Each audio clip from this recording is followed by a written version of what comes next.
As President Joseph Boakai departs for Washington, D.C. to attend a high-level summit hosted by Donald Trump, back home in Liberia, controversy is heating up over a real deal that could reshape the country's economic and geopolitical future.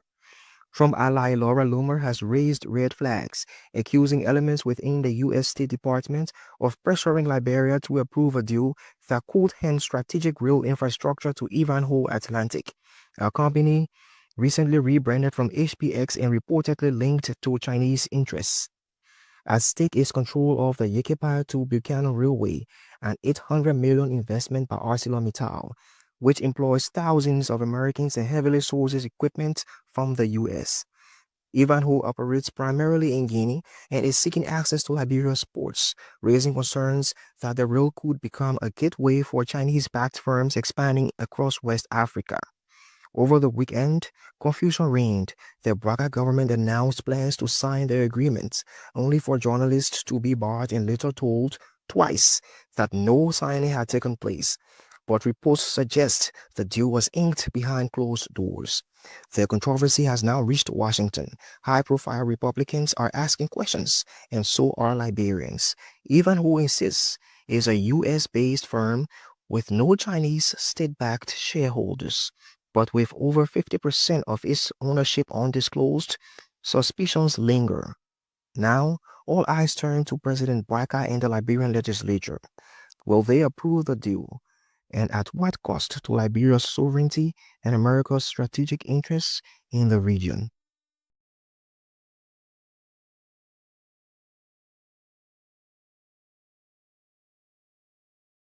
Yeah, this morning, former President Weah have decided to now run for president 2029. Yes, he finally acknowledged the fact that the Liberian people no longer need him as president.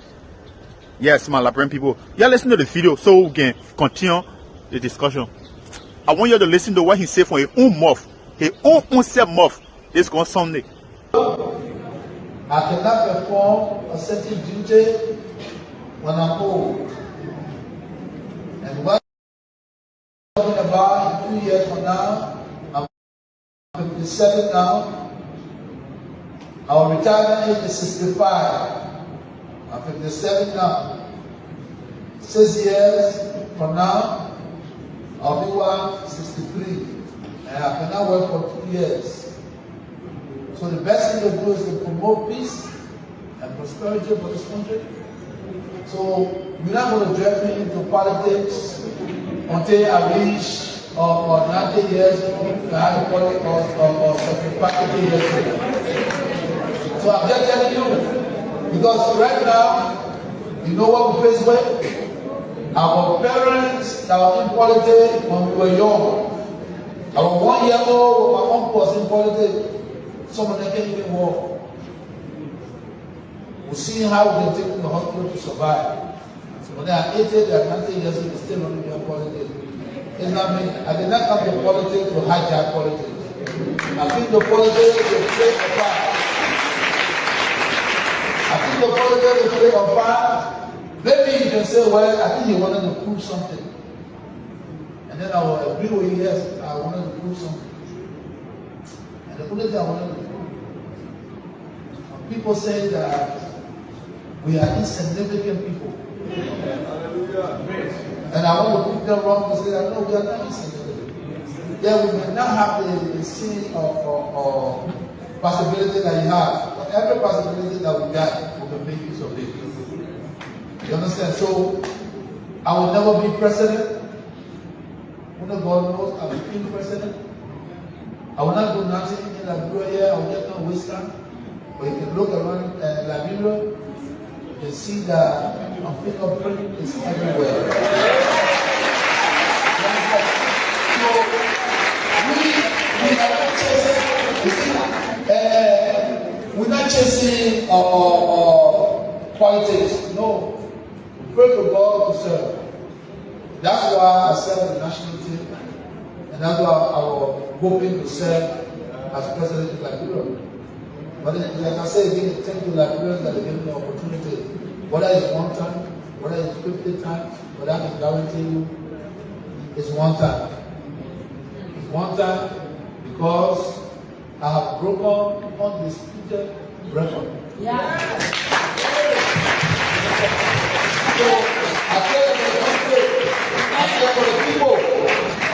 But let me now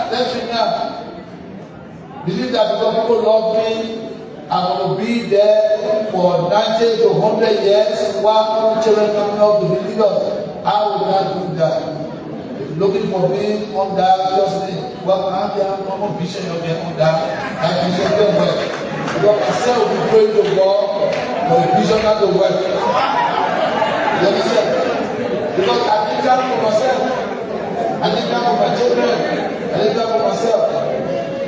So this is not I must. I can promote you and Liberia believes that you can be leader. This is who I am and what I want to do. So the revelation is a good one. I hope the next government that comes in will take that responsibility. To be honest, it's the most. Good evening, ladies and gentlemen. This is the closing argument. Welcome. Today is Tuesday. This is July the 8th, 2025. Liberia has never disappointed when it comes to providing news, breaking news, unbreaking news, digging deeper, discovering news, bringing up our excavator to dig up news. So here we are, ladies and gentlemen, in the middle of our daily activities. We have a breaking news. If this is not AI generated, what I'm listening to, if it is true that the former president, His Excellency George Manen Zekuze, have decided to throw in the towel. Politics is no longer in his veins. He has no more interest in politics.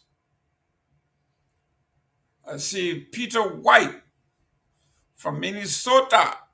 Thank you for being the first on here. But this is, ladies and gentlemen, this is huge.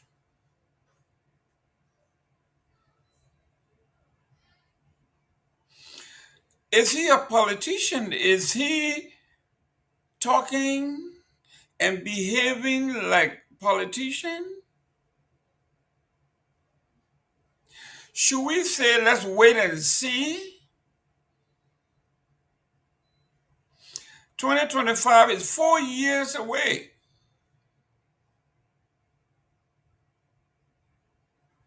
Should we take anybody seriously that wants to run for president or doesn't want to run for president? Is it premature?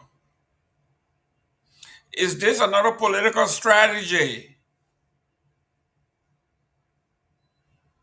Because there's too much attention on the return of the Ballon d'Or, Africa's best, Euro's best, the world best, Liberia's best, Liberia's president. There's nothing else to prove, like he said. Come 2029, I will be 63 years old. I intend to totally retire at the age of 65. I do not want to be like the regular Liberian politicians. They are into politics their entire lives.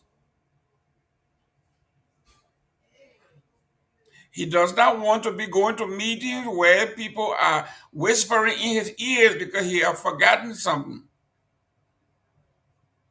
He doesn't want to be taken to the podium like you see most of the African leaders.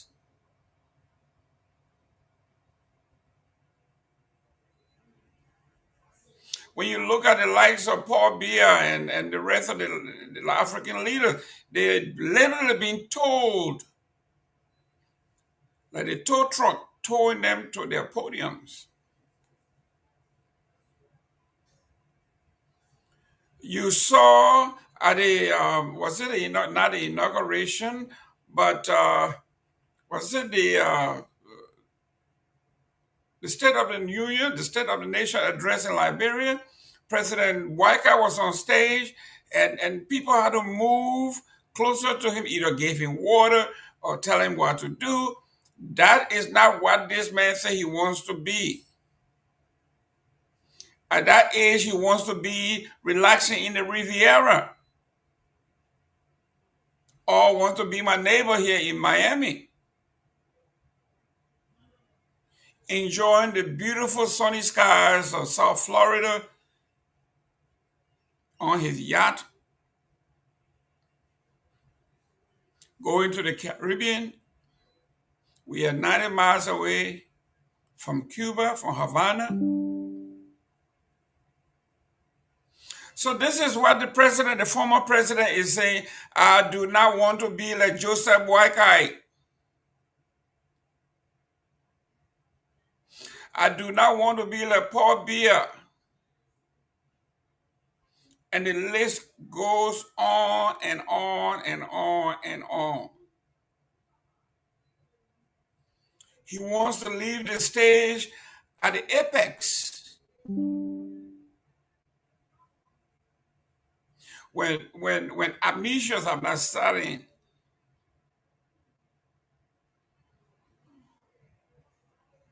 So this is a young man who knows his limitations, maybe. Or should we say, this is politics as usual? 2028, 2029 comes around, and the Liberian people, as usual, going around with their usual drafting or whatever name they call it.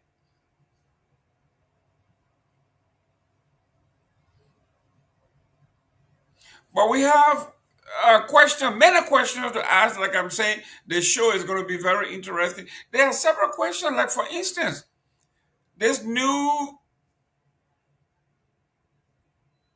news that was breaking sometime yesterday, the day before, Liberia's interest in metal steel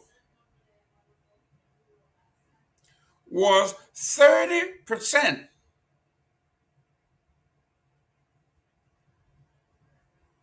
For some reason, it had been reduced to 15% without the information and consent of the Liberian people through their leaders in Congress. How is that possible?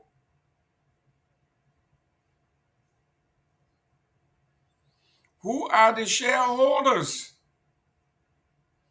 If Liberia was allotted 30%, and all of a sudden 15% disappeared, where did that 15% go?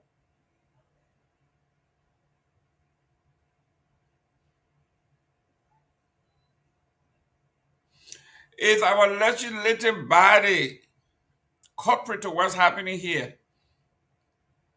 Do they know whether the people in Liberia that controls almost everything, the power elites,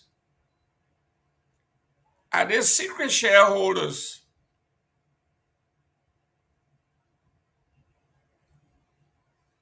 How a legal document or the legal instrument, according to politicians,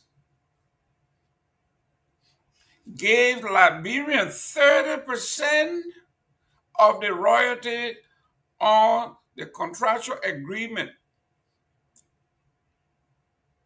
And out of nowhere,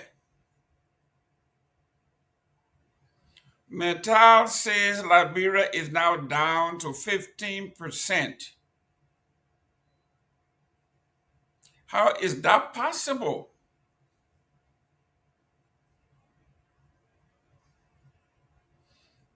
In other news,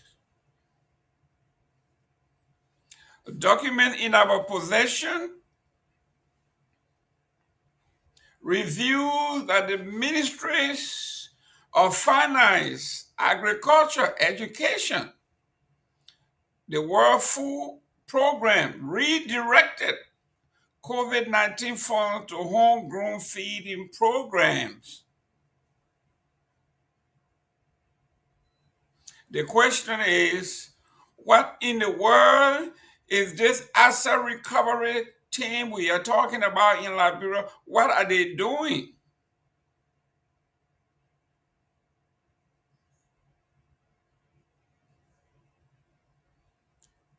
When the former government officials say that this is a smoke screen, it's a witch hunt, but it's a distraction. Here we are. We got documentations, information back and forth between Samuel Pewee and the present minister, Mr. Garguah. You can tell that yes, the money was never went through directly to Mr. Pewee as they had claimed. You remember a few days ago, he fired back aromas. And we're going to dig a little deeper into that. We're going to bring you the information as it is written, researched by local newspapers.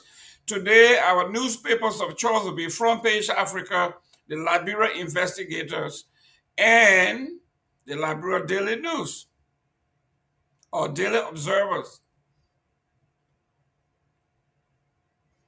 So we're going to be looking at the information for, we're going to say three-dimensional news. Before we come on the air, we scan through the newspapers of Liberia. We do the same thing on the different pages, social media pages of major players in Liberia, all the actors, to see what's trending, and then we dig a little deeper.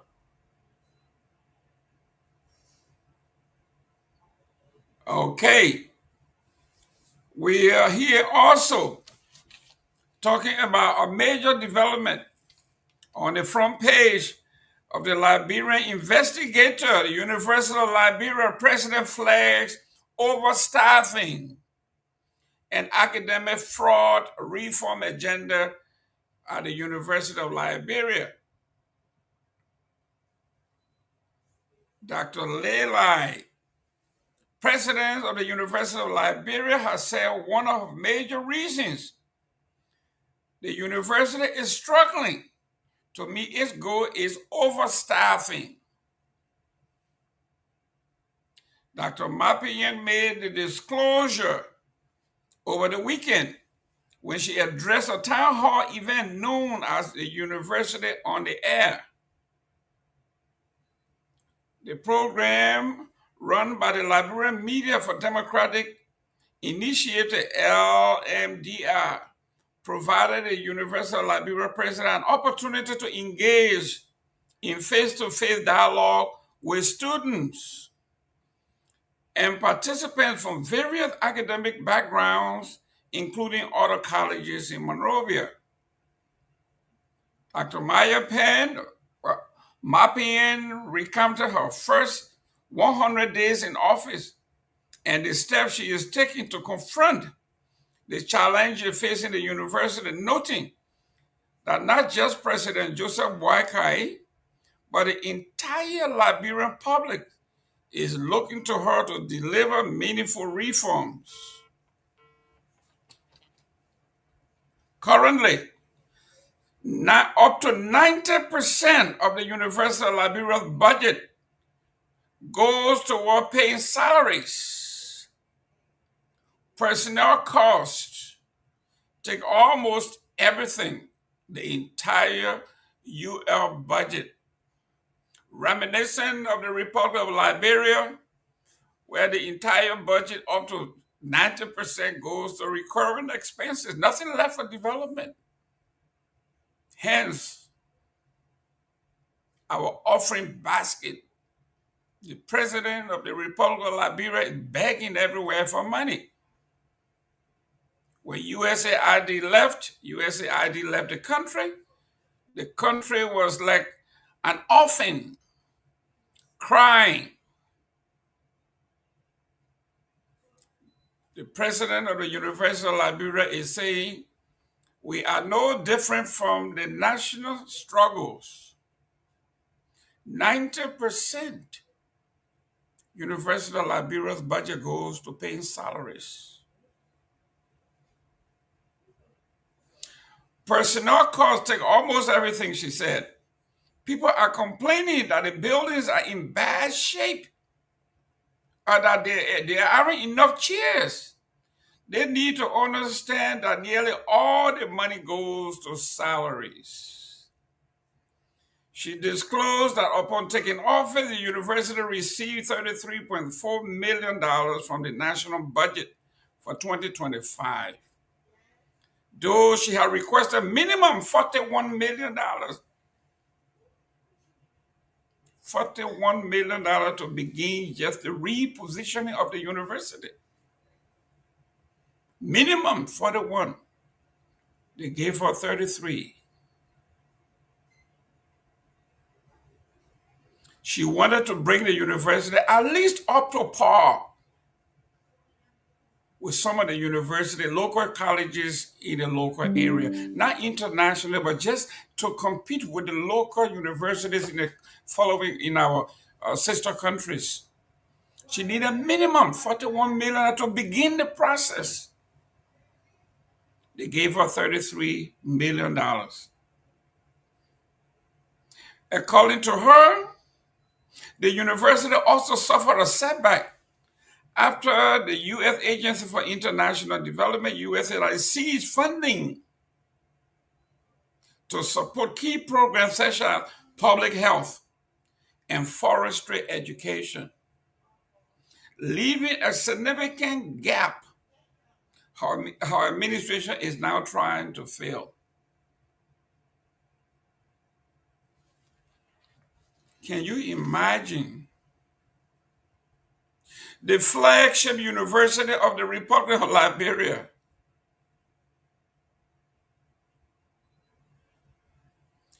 public health of all institutions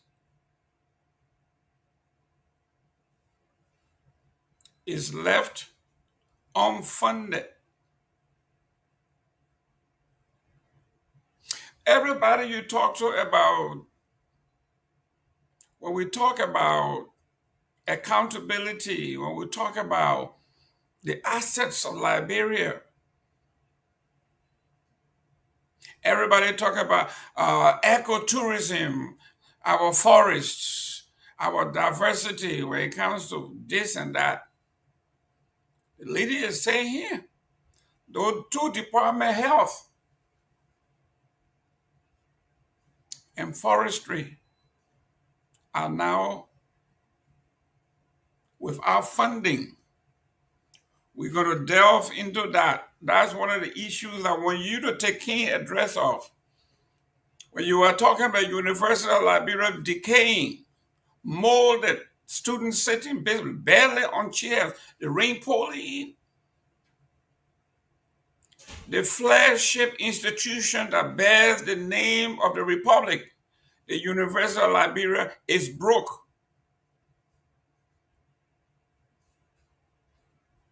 She observed that there are two things going on. Not only the school is broke, but the school is overstaffed.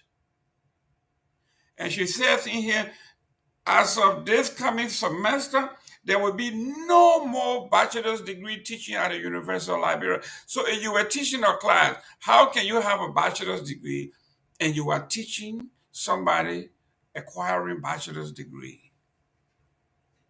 It's impossible. It shouldn't happen.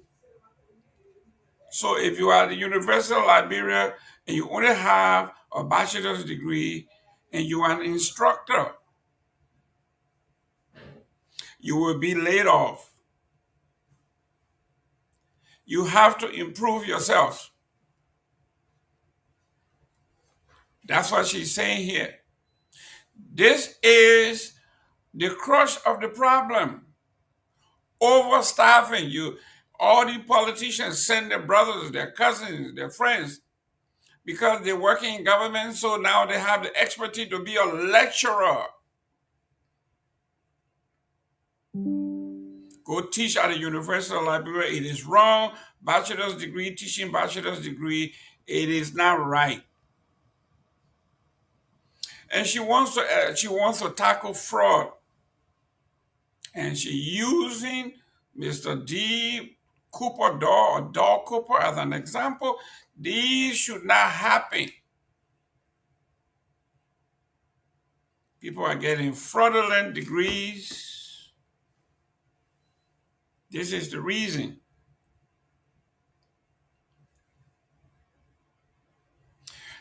Now let's go to the West African presidents. As 5 heads of states prepare their high-stake White House talks, President Trump pushes trade over aid in renewed African policy framework. As we wait for other analysts to join, let's look at the front page of Front Page Africa here. It says, staunch Trump backer raises red flag, says pro-China deep state undermining U.S. Liberia's interest pushing on proving Ivanhoe, HPX, the real deal. What's the real deal? We were on the show last night. I think it was Mr. Tomalin George. I want to know what is in the deal. Why was the deal signed in the middle of the night, literally 24 hours before the president could leave town? Why? Are we bypassing the legislative body? I understand supporters of the president saying he has the Constitution gives him all power, so we should wait. And the House of Representatives and the Senate, they say their only responsibility is to rectify. That's what the administration supporters are saying. They are not bypassing the legislative body, but according to the Constitution, they gave the president all power to negotiate power, contractual agreement, concession agreements. And once that contract is signed, it is the responsibility of the legislative body to now rectify. As we all know, the all-powerful president in the Republic of Liberia gets whatever he wants. So for those of you who are saying the president has the right and he's going to be checkmated in the House, come on, man. You can't come out here and make a fool out of us as though we are kids. No, we know better. We're going to discuss that. Now, there's another news-worthy topic. The Ministry of Finance, Education. We are talking about Mr. Gamfuan versus Tuet. And then document shows that ex-foreign minister Kamia did not receive Saudi rice funds as alleged by my young friend from Grand Bassa, Mr. Va, who served as deputy minister under Kemia. He was brought into the Ministry of Foreign Affairs by the Honorable Besagar Finlay. Upon the departure of Besagar Finlay, he worked with Kemia,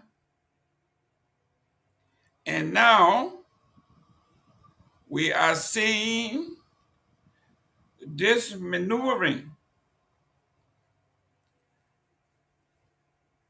Some are saying that he's doing it to get a job with the new administration because he was very, very emphatic.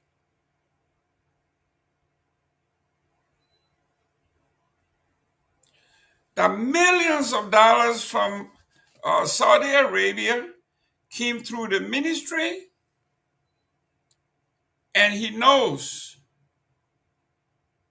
that the money was misused by the representative here. But as we speak, you know, we have an operation on the ground. We have employees on the ground. They are doing great job. And we are coming to you,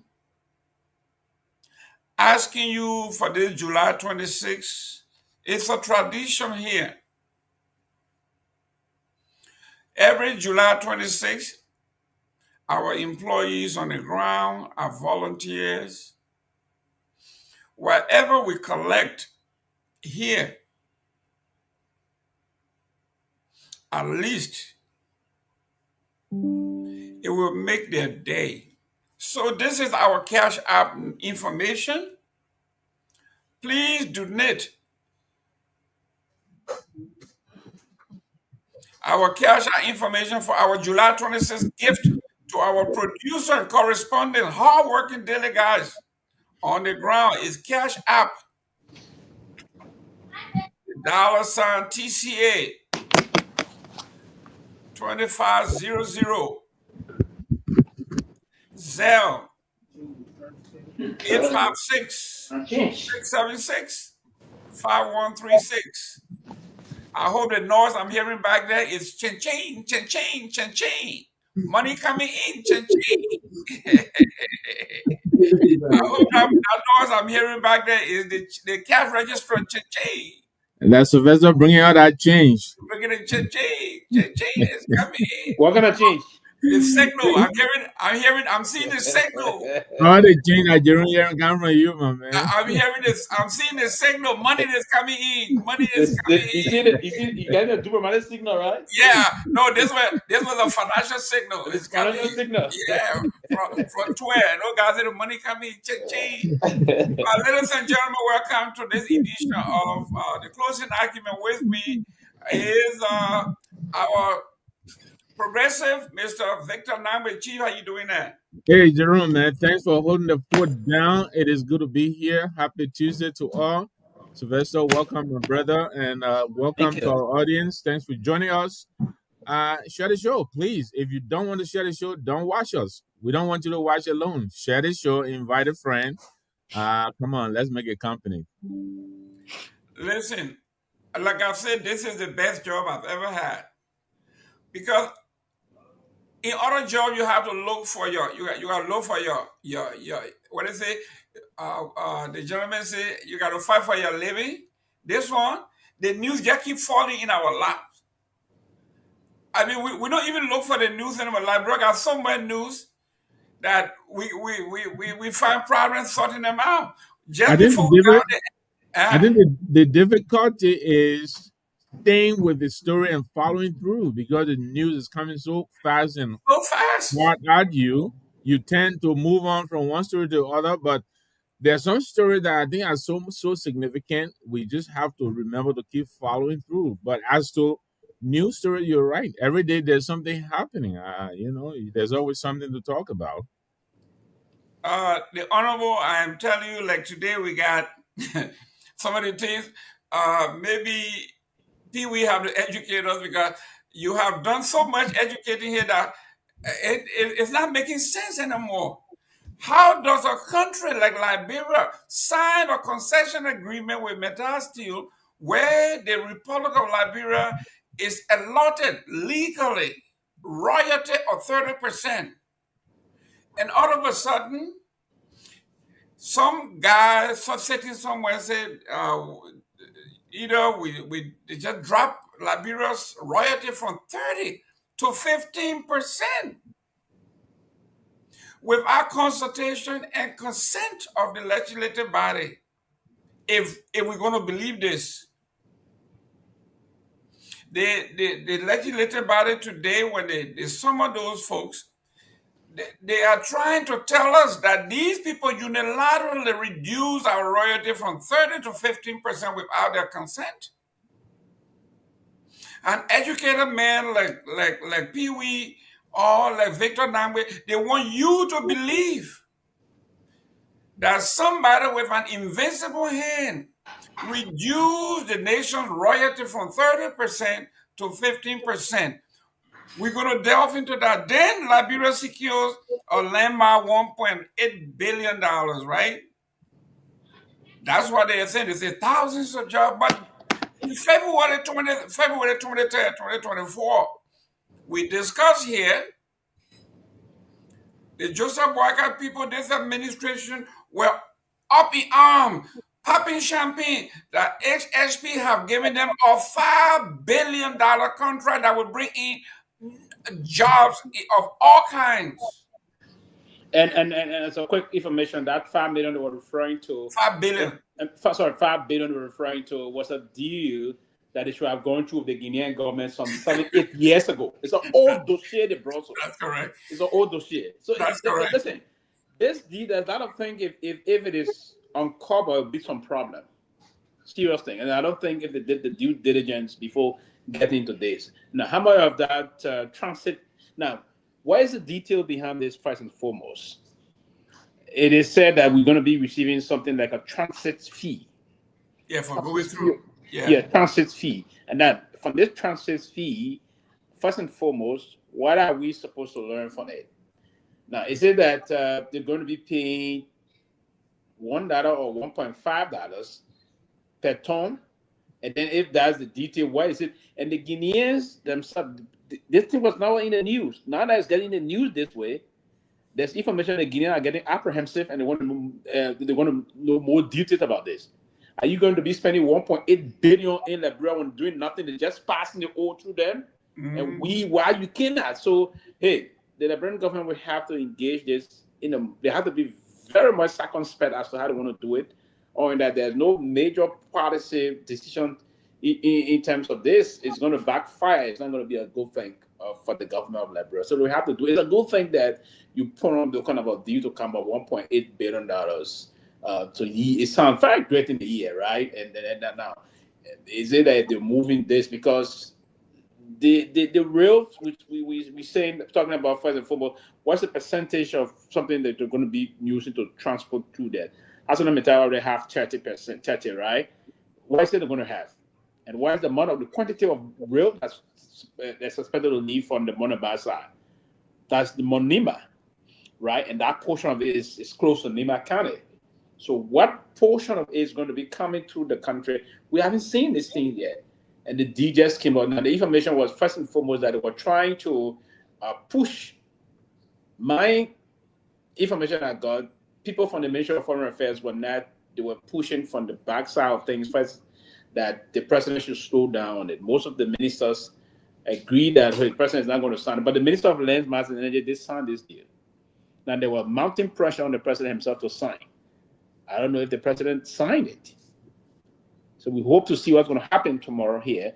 And if things were to move good, listen, we all pray that the country will have to strike most of those things. The all usual thing is are we going to need is ArcelorMittal? I'm not sure that we're going to go to court. But are we going to need an independent contractor user to run the rail, or one of those with the operating right going to run it up? So the best way to handle this issue is for us to sit around the table and for the government to do a kind of a negotiation that will impact the country. But if you are to roll into this kind of a thing, the quick fix thing and backfire, it's not going to be a good thing for you. Victor, I live in South Florida. We have rails of all kinds that go through the city. I've been living here all my life. I don't know anybody that works on the railroad in my city that go through. These people are talking like we are fools here. They talk about thousands of jobs. What would thousands of jobs do? They load in Guinea and they drop off in Buchanan. They load. And quickly, yeah, before Mr. Nambi second come in, the thousands of jobs, real jobs, is not going to be filled by Liberians. He's a hardest skilled engineer, real engineer you're going to have. Now, ArcelorMittal spent close to $1 billion to rehabilitate the rail in Liberia. Close to $1 billion, $800 million to spend to do that when they came in. Imagine when ArcelorMittal came to the country. Do you know that? That's why we need to take some time and respect ArcelorMittal and work along. They did a lot of things for it. When nobody was willing to come to invest in the country, they brought some pride to us. Imagine ArcelorMittal, when they started in the Republic of Liberia, they started importing crush rock. Do you believe this? Do you believe that ArcelorMittal started importing crush rock to do business in Liberia when they started? Because there was no, I don't know how to call it, the insulator or the rock crusher. We didn't have those machines that would crush the rock. It is the Indian, and that's why the Chinese started bringing most of those things in recent time. But ArcelorMittal came early 2005 at the time. I mean, it's unfortunate. So we are importing chicken now. We importing rocks. Mr. Nyenwolo, you know, sometimes it's so funny. It's comical. Like Bob Marley used to say, "How can you be drowning and be thirsty?" I hate that. Your take on this. Yeah, you know the food. How can you be in the middle of the water and be thirsty? But yeah, look, and our responsible authorities, they need to understand. We're only trying to help here. And now that we claiming that, you know, we are the connoisseur of every knowledge available on earth, all we are asking is talk to the right people, get help. Sylvester just mentioned something here which I never even thought about throughout all the discussion. The agreement, are they going to be basing the agreement on per ton, or they're just going to give out a flat rate? I mean, that's something they need to talk about. Are they going to talk about per ton, dollars per ton, and what about pegging it to the stock, the world market? You know, the stock market. If the price of, you know, iron ore goes up, what happens to that? That's something they need. The bottom line is, we said here, and I said again yesterday, you know, they should get help. And I was very happy that when Chief Tomalin reported that while we're discussing this, some of the people in the legislature were asking, you know, what should they do? And I will maintain the first thing is to get help. When they say ratify, they have the responsibility to ratify whatever contract that the government is going to draw up. To ratify doesn't mean to okay. It means to scrutinize it for errors and correct wherever there are errors. So they do have a great responsibility. When the contract comes before them, they can rewrite the whole thing. They can do that, you know. But it is their job to look in there and see if there are errors. And that's where, you know, constitute a committee, give the committee the power to invite experts in, you know, and maybe some of the experts you saw then when we constitute another subcommittee. Who, look, when we were here yesterday, as soon as we left here, one of my friends who is a proven businessman in Monrovia, he texted me. He said, you know, I missed the show, but I'm watching it now, and I'm really fascinated by what you guys are talking about. You know, there's a lot to be done. And I said, yes, they should probably talk to guys like yourself. You know, you're a businessman, you have some ideas. Look, you may want to bring in people who have done transportation, people who have done the kind of various types of experts. There are a lot of Liberians who are willing to help. All this government has to do is liberate itself of this shackles of this little United Party clique. The United Party doesn't have all the experts. All the experts are not in CDC either. They're not in CMC. They're all over the place.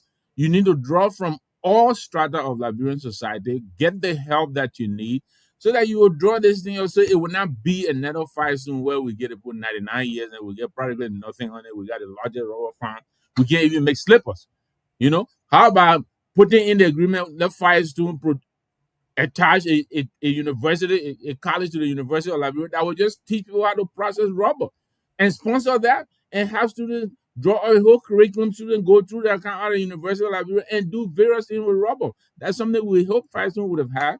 So now we have an opportunity to do this. So this is a major deal, you know. And before I pass it on, I was really up on this a couple of days ago, and this is a real big thing for America. They're doing it in East Africa. I understand there's a Libido corridor in East Africa where they have been able to put in place this multi-user agreement. So it's something that they do around the continent, around the world, and they know what they're doing. They know what to get.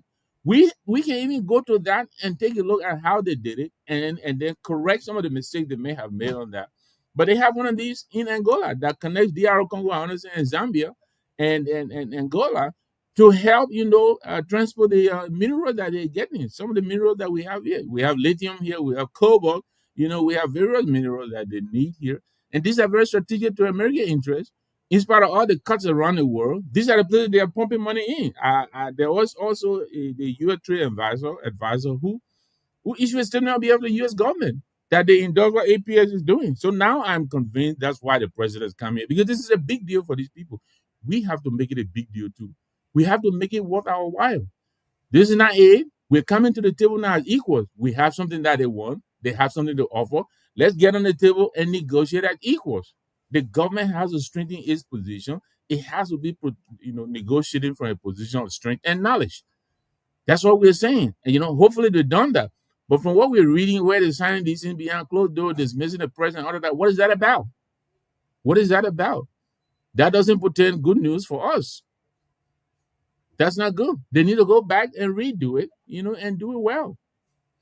Great. Ladies and gentlemen, if you are just joining us, here is our Cash App information for our July 26th gift to our producers, our correspondents, the hardworking guys on the ground. Please use your Cash App, the $, all caps. Somebody asked me a question. I don't know. I just asking this question openly here. Is it this July 26th? I don't know. This July 26th thing we're preparing to send to the board, or that next July 26th? Well, it is this July 26th. We have few days. What was it? Today, the 8th. We got about another 18 days or so. But we don't want to get the money there on the day of July 26th. The children need food, they need clothes. So let's do it every July 26th. We do this. Let's. And on a serious note, that is a key thing we have to do for our guys, because these are guys that keep the show running. We have to do these things, But someone was just saying to me, they said, "But the people give me will handle this. Yeah, July 26th for all the boys." I didn't see the signal yet. I told the person I saw the signal. Yeah, that's true. That's true. I told the person I saw the signal, right? You saw the signal. Okay, guys, listen. While we were coming on, we had a breaking news. And this one goes to the cross of everything we have been talking about.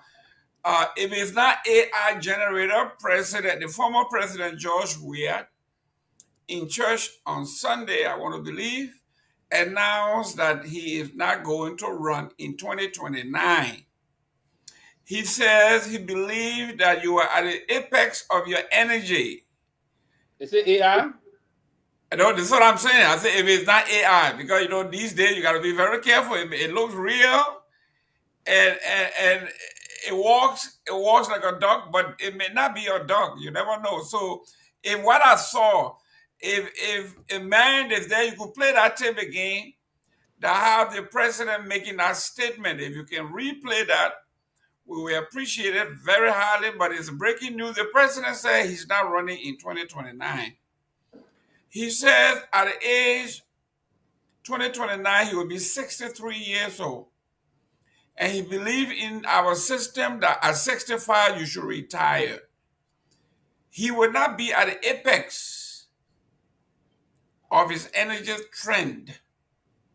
And he believes he does not want to be like other leaders that they basically told them to the podium and whisper in their ears what to say, what to do. I don't know if it is true, but if it is true, the excuses cannot be accepted by me.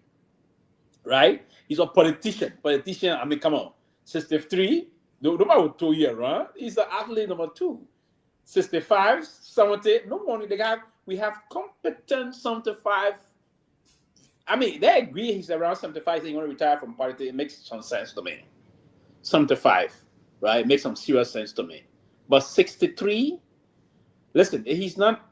And let me send a warning out that if it is true, and I don't want to think that it's, I want to believe that it's AI generated. I want to sincerely believe that AI generated. Now, the first time, but again, I may not put my neck on the line for it, because the first time after the elections, when he commented there, I think that was the time, after the election thing, I went back, click there. He did. He did.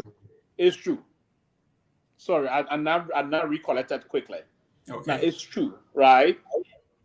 That was the time he just lost the past elections, and he spoke in the church immediately after the election cycle. So that is not an AI generated video. It's true. He said that at the time, but he ever since retracted the statement due to other state public statement. He retracted that. He retracted that. Yeah. That was the time he said, "Oh, he's not 60. He'll be 63 at the time, and he don't want to be." But no, let me say this to Mr. President: that politicians don't retire early. No, you don't. Politicians retire maybe around something between something 5 to 80 years old. It's reasonable because it's time that you call off. But we still have some very competent something 1, 2, 3, 4, 5, even something 8. Look at, for instance, look at President Donald Trump. President Donald Trump is currently 79 years old. That's He's correct. still as vibrant. I can challenge that. Oh, yes. If Donald Trump were to go to debate with some of our young leader who be having the real stuff, he can crush them. Of course. He can crush them. Donald Trump is very alert, and very, very much up to the task to be president of the world most powerful country at the age 79. So he's going to be 80, I think 82 when he retired. I mean, when he end his second term as president of the United States. And I believe between now and the next 3.5 years, Donald Trump is still going to be more vibrant and more alert. And he's the most consequential element in the world we have today. But he don't play the conventional style of politics. He's very effective in what he do. So, Mr. Weir, you have to take notes from that. And more or less, Donald Trump also is an athlete because he do play golf. He doesn't play golf for business making, but he plays golf every day. So he himself is an athlete, right? But Joe Weir is more an athlete than Donald Trump. I want to believe he's still doing the kind of line. But a good part of Donald Trump, the other flip side of it, quickly, Donald Trump does not drink. He does not smoke. No. So he does not drink, does not smoke.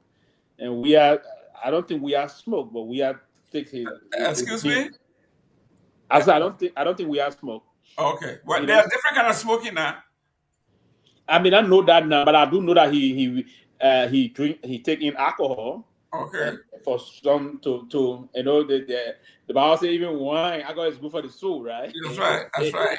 Well, even my son used to take a wine or red wine, other thing. I don't know. They know the brand leader that I know publicly could smoke as President William V.S. Stockman. That's correct. Now he told that the grow progressive will tell us the grow boys. That's right. He got the man got some right there. There you go. Show me. Yes, the guy now show you the one, right? You see it? Yes. Victor, why you think someone is putting that video back into circulation at this time? Yeah, first of all, that's the problem. Go ahead. Sylvester is right. I think the president did say that in the early days of his loss, and he's right too. I think he was so smart from the defeat. And, we all know all of the stories that are coming out, how the president felt, that his guys, they didn't work hard enough, all of that. So I think he was upset. So he did say that because I think he was still trying to, kind of suck it to them, like our Liberian post said. But I'm waiting for Chief Tomalin. If it's not verified by Tomalin, it's not true. So I'm waiting for Chief Tomalin to come in, But I also think that this is a dig at the current president, considering his age. For the president to say, he believes at age 65, you shouldn't be, working this hard as, president of Liberia. But yeah, he did say that. But ever since he said that, he has done things that indicate to us that he still enjoys the trappings of the presidency. And it's all clear to me now that he will be running for 2029, given some of the things when he started fighting over the VIP lounge and all of that. He still enjoys coming in, and people meeting him on the tarmac, red carpet and all those kind of little things. He enjoys all of that. So I think he will be coming back. So, but I'm waiting for Chief Tomalin to come and confirm. Now, saying about Trump, look, first of all, we want to see Trump, maybe, I don't know, 2, 3 seconds, 5 seconds, 6 seconds at a time in a 24-hour period. He's having memory loss. There are a lot of clips of him You understand me? Going off Recently? yes, going off the deep end. You know, in spite of all the steroid, the pumping in him and all of that. Yeah, Joe. Mr. Namwe, You I know, don't think so. I don't think that. I'm a diehard. Today's the 7th cabinet meeting since he took over. Prove that, and some of the cabinet meeting run for hours, and he's vibrant. He's alive. No, listen. You may say what you want to say, but I think Mr. Trump. no, he's on top of the games I agree with you. in terms of being vibrant. Pewee, this man is a liberal. He's a Kool-Aid tree hugging, animal protection liberal. Trump is one of the most So you tell consequential me presidents. you haven't seen the clip where Trump is in one city and he greeting people in another city. So for Listen, instance, into the Georgia. everybody does that. Oh, everybody does that. Yes, How you be in New York? No, Philadelphia. Hillary Clinton was in Kansas and she thought she was in Albuquerque. When you're going from city to city, they give you this script, right, to read. Yeah, so therefore script reading. Somebody give you the wrong card, you read it. But where you know that the president is alive, unlike Biden. When Biden was president of recent time, Biden will go somewhere he don't even know what he's saying. Yeah. Well, honestly, let's be frank, Mr. Nambe. Listen, I may not like the politics 200% of the Republican, but they get the job done. Now, if you are to follow Trump in recent time, all of the time he spoke now to the press for his second term. For the few times he spoke to the press for the second time, it more than the 4-year Biden in office. The time Biden spoke to the press. Oh yeah, obviously. It doubled the time Biden was in office for 4 years. Trump had been there for 6 months. Trump speak to the press almost every day. Trump is on the microphone every day. Biden didn't do that. Listen, Trump is more vibrant, more alive than you think Biden is, and I think I agree with you. I can say this, yes, more very alive. See Trump moving towards from Marine One to Air Force One. He's moving majestically, but Biden will be moving like a zombie. You see that kind of way, that's right. I mean, so you know that way. I think that let's not mistake aging. You understand me? Which is now the same thing, man. 3 years between the two men. Let's not. No, I was gonna say let's not mistake aging with early onset of dementia. I think Joe. I mean the book that this boy on CNN wrote. I haven't read it, but from the excerpt, Jake Tapper. Jake Tapper wrote. But it sounds like Joe is in the early stages of dementia. You think so? I think so. From the stuff that, So Trump, on the other hand, I mean, I agree with you. He's pretty vibrant, especially compared to Joe Biden. But look at Bill Clinton. Bill Clinton is way older than Donald Trump, and no, not way again. Bill Clinton is 1 year older than Donald Trump. Well, that's way older than him. but 1 year Donald Trump still on Bill Clinton. But listen, I give up with you two on the aging business on Donald Trump. But I'll be honest. Bill Clinton 80 years this year. I think President Weah is going to run again. Yeah, he's going to run. And we all need to prepare for that. Those of us in the CMC, we know he's going to run. We know he also has a specific percentage of the electorate locked in. And if that stays as it is, he is always going to be into the runoff. And so we are preparing for that.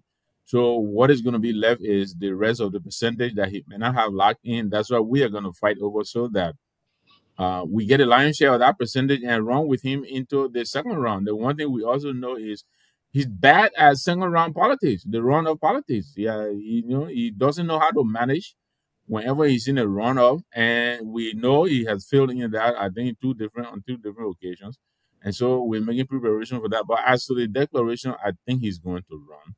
And I think that was something he did say way back, but I don't think he's thinking that anymore. Yeah, but let me correct that thing quick before we move forward. Trump is even already Bill Clinton a year. Is he? Bill Clinton is 78 years old, and Trump is now June 15th this year, There you go. All right. Thank Sometimes, you, AI. Thank you, AI It's Sylvester. all Go right. yeah, ahead. yeah. That's what So that's what it's here. Hey guys, yes, real yeah. quick. So Trump is 1 year But of Bill sitting. had a heart attack now. Trump didn't have a heart attack. You know, Bill, that African man, eat KFC and all of But that. anyway, but no, I think it'll be months because Bill Clinton turns something now in August Okay. Man, next month, and Trump is already something now. So they are buddies. The they, buddies. Yeah, they Trump is older than Hitler. How many months? And you know, Bill, he go for that thing, Two you know. months. Bill that the ladies man, so he ain't got Yes, time. yeah. So Bill Clinton, even Saturday Night Live used to have this thing about Bill Clinton running where he's stopping at the McDonald's and eating all kinds of burger, drinking. Yeah. He eat all the rotten food and he drink Diet Coke, like the Diet Coke will help him. He got a heart attack. But Bill guys, that dominating women's scheme. let's let's look at he called himself the first black president. So here we are, guys. We say and the man hit West almost though. Older than hit West just 1 year. oh Yeah. yeah, the man is okay. Okay, guys. Official response: Stan fires back at Gregory Cuomo. He said we will not obey lawless police threats. July 17th is an unstoppable day for the people. So the police, Gregory Cuomo, is trying to intimidate the crowd by uh, putting on Facebook and social media the new police car, the new army car, the hot water truck, all these things. They are posting them on TV to intimidate the folks and calling them names and saying that they are illegal. All of these things. Stan is saying as long as they are legally within their rights, they will not allow the police chief to intimidate them. Victor, you and I have been at this thing for a while. We know how this thing go, how it ends. We have been at the other receiving end of the police brutality. Gregory Coma is taking a page from that era. As you know, I told you, I said Joseph Waga wants to be Letutman. He wants to have absolute power. And Gregory Coma sees that. Gregory Coma wants to be the police chief that fire on the rights protesters, kill few, kill several of them, and think that would make them to disperse. But he had it the wrong way. He killed several folks, and the problem never disappeared. I think Coleman have never learned from history. Yeah, I mean, I haven't seen the lit exchanges between Coleman and Molu, but I think it would be a mistake if a police director is taking pop shots at Molu. I think what that the least the least you want to do with Molu now is to elevate him, because right now he's looking for all the attention to hype up, the oncoming protest. I think engaging him now will be a mistake. And engaging him during the protest will also be a mistake because, like I said, you're only going to elevate his pedigree. Uh, the police really, they're not. They shouldn't, and I think it's a mistake when they begin to look on ordinary citizens who are trying to gather together to express the constitutional, right as enemies. These people are not enemies, and let him take a page from Musa Ding. My good friend Musa Ding, uh, uh, friend Musa, he actually, he probably in recent time one of the best, responses from the government to the protesters. Where it is reported, I wasn't in Liberia, but it was being reported widely that he actually brought water and brought food for these people, and instructed the band to follow the people and entertain the people. And that's how it should be. These are, you don't go in there adopting this kind of posture of, you're going to contain them, you're going to subdue them, you're going to force them, subject them to your will and all of that. They will not do it. And then there's going to be a struggle, and at the end of the day, you will end up depopularizing your government and popularizing the protesters. Just a little strategy he should think about. It doesn't serve him any good to antagonize these people. If anything, he should do the best he can to accommodate them. Bring the AFL band out, let them accompany them, let the people come out in the streets and express themselves. There's nothing wrong with that. It's part and parcel of the democracy. You know. Let them come out. Don't give them all these veiled threats and do this and do that. You don't really need that. You know, let the people come out, give them the space, make sure they are orderly. That's all you need to do. Form a ring around them, walk with them, make sure they don't break branch. They don't go and break into people's store and start taking people's stuff. And breaking up stuff. Don't let that happen. And therefore, you ring them in and walk with them. Stay, be in their midst. Let them have their protest. Let them read what they have to read. Let them say what they have to say, and call it a day and go home. But any attempt to contain them and try to subject them to your will, go this way, don't go that way, I think it will backfire. And I think I'm really urging him not to do it.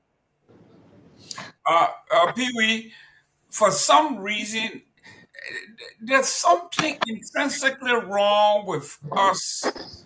I don't know. I mean, is it African thing or what? Here we are in Kenya. We've seen dead bodies all in the streets. And in Liberia, 1979, we saw bodies sprawled all over the place. Young people, old people, market women.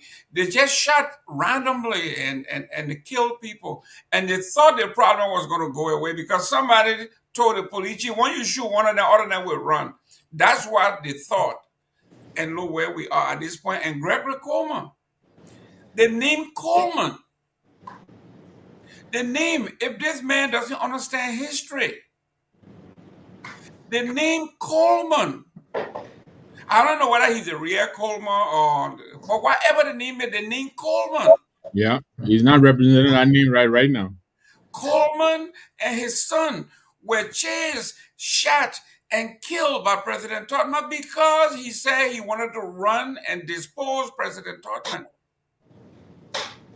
And President Tubman chased and killed Coleman and his son in cold blood. Said they were trying to subvert. They were trying to overthrow his government. Kill them like animals. This is the same Coleman. This is the same Coleman that sent somebody in Cape Mount, King John, and killed people there. And the excuse was we saw somebody in the crowd that has something that looks like a gun, and our people shot by only to turn around and go compensate the folks. Why history keep repeating itself, Mr. Pewee? The unfortunate aspect is that we have not, and that's why I say it's unfortunate, because we will have to learn from history.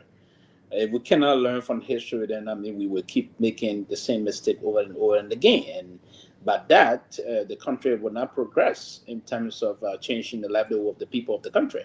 Now, having said that, the basic reason is that most of our paramilitary or military forces in the country are not loyal to the country or the constitution of the republic. They're not, but they are rather loyal to regimes, and this is quite unfortunate. And that's the most alarming and counterproductive aspect of this is that the same people that were recycled yesterday, some of these people, and it's part of the reason why we bring partisan relationship into the governance issue, and that does not impact any major policy decision making in the country. Now, if you were to always bring about partisanship instead of nationalism or commitment to be patriotic to the country, we do things that way push the country backward, and those backward kind of attitude is what revolving, and that's one of the things the professor said yesterday. The landed professor said, sometimes we need to bring these kind of a disruption to change situations. It's very unfortunate. Now, the reason why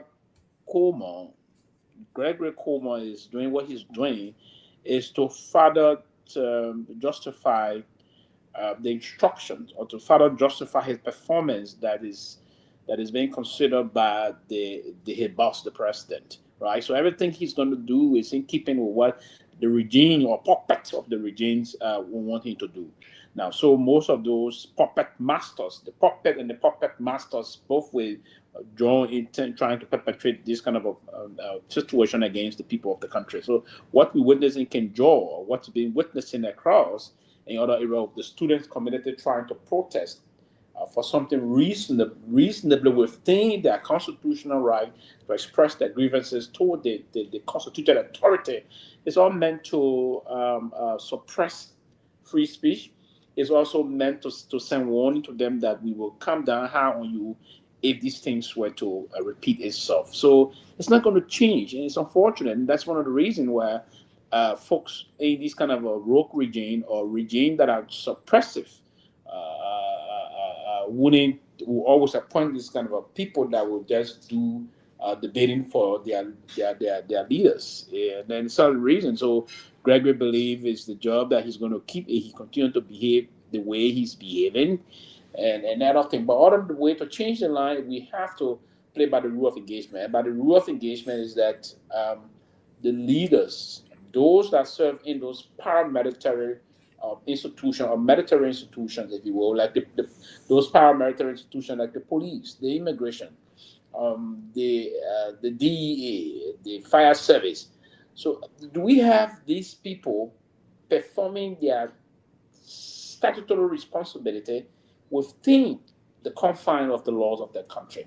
If that's the case, then it would be the best thing to do. But no, it's not the way. They are performing those responsibilities in keeping with the vision and aspiration of the way the president sees them.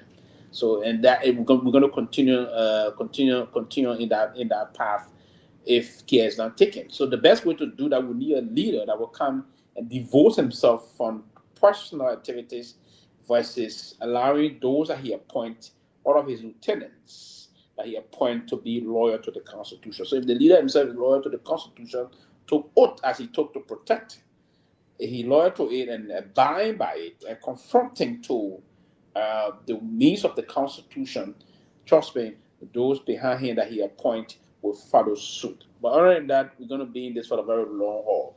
And this long haul going to be for the protracted period of this government going to remain powerful for the next 4.5 years. Probably it may change the next elections after we see a more reasonable, organized, and structural government that will be elected by the people of Liberia. But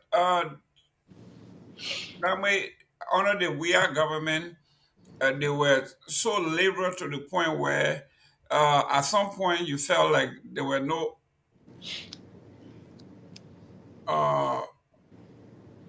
we are having what's going on here.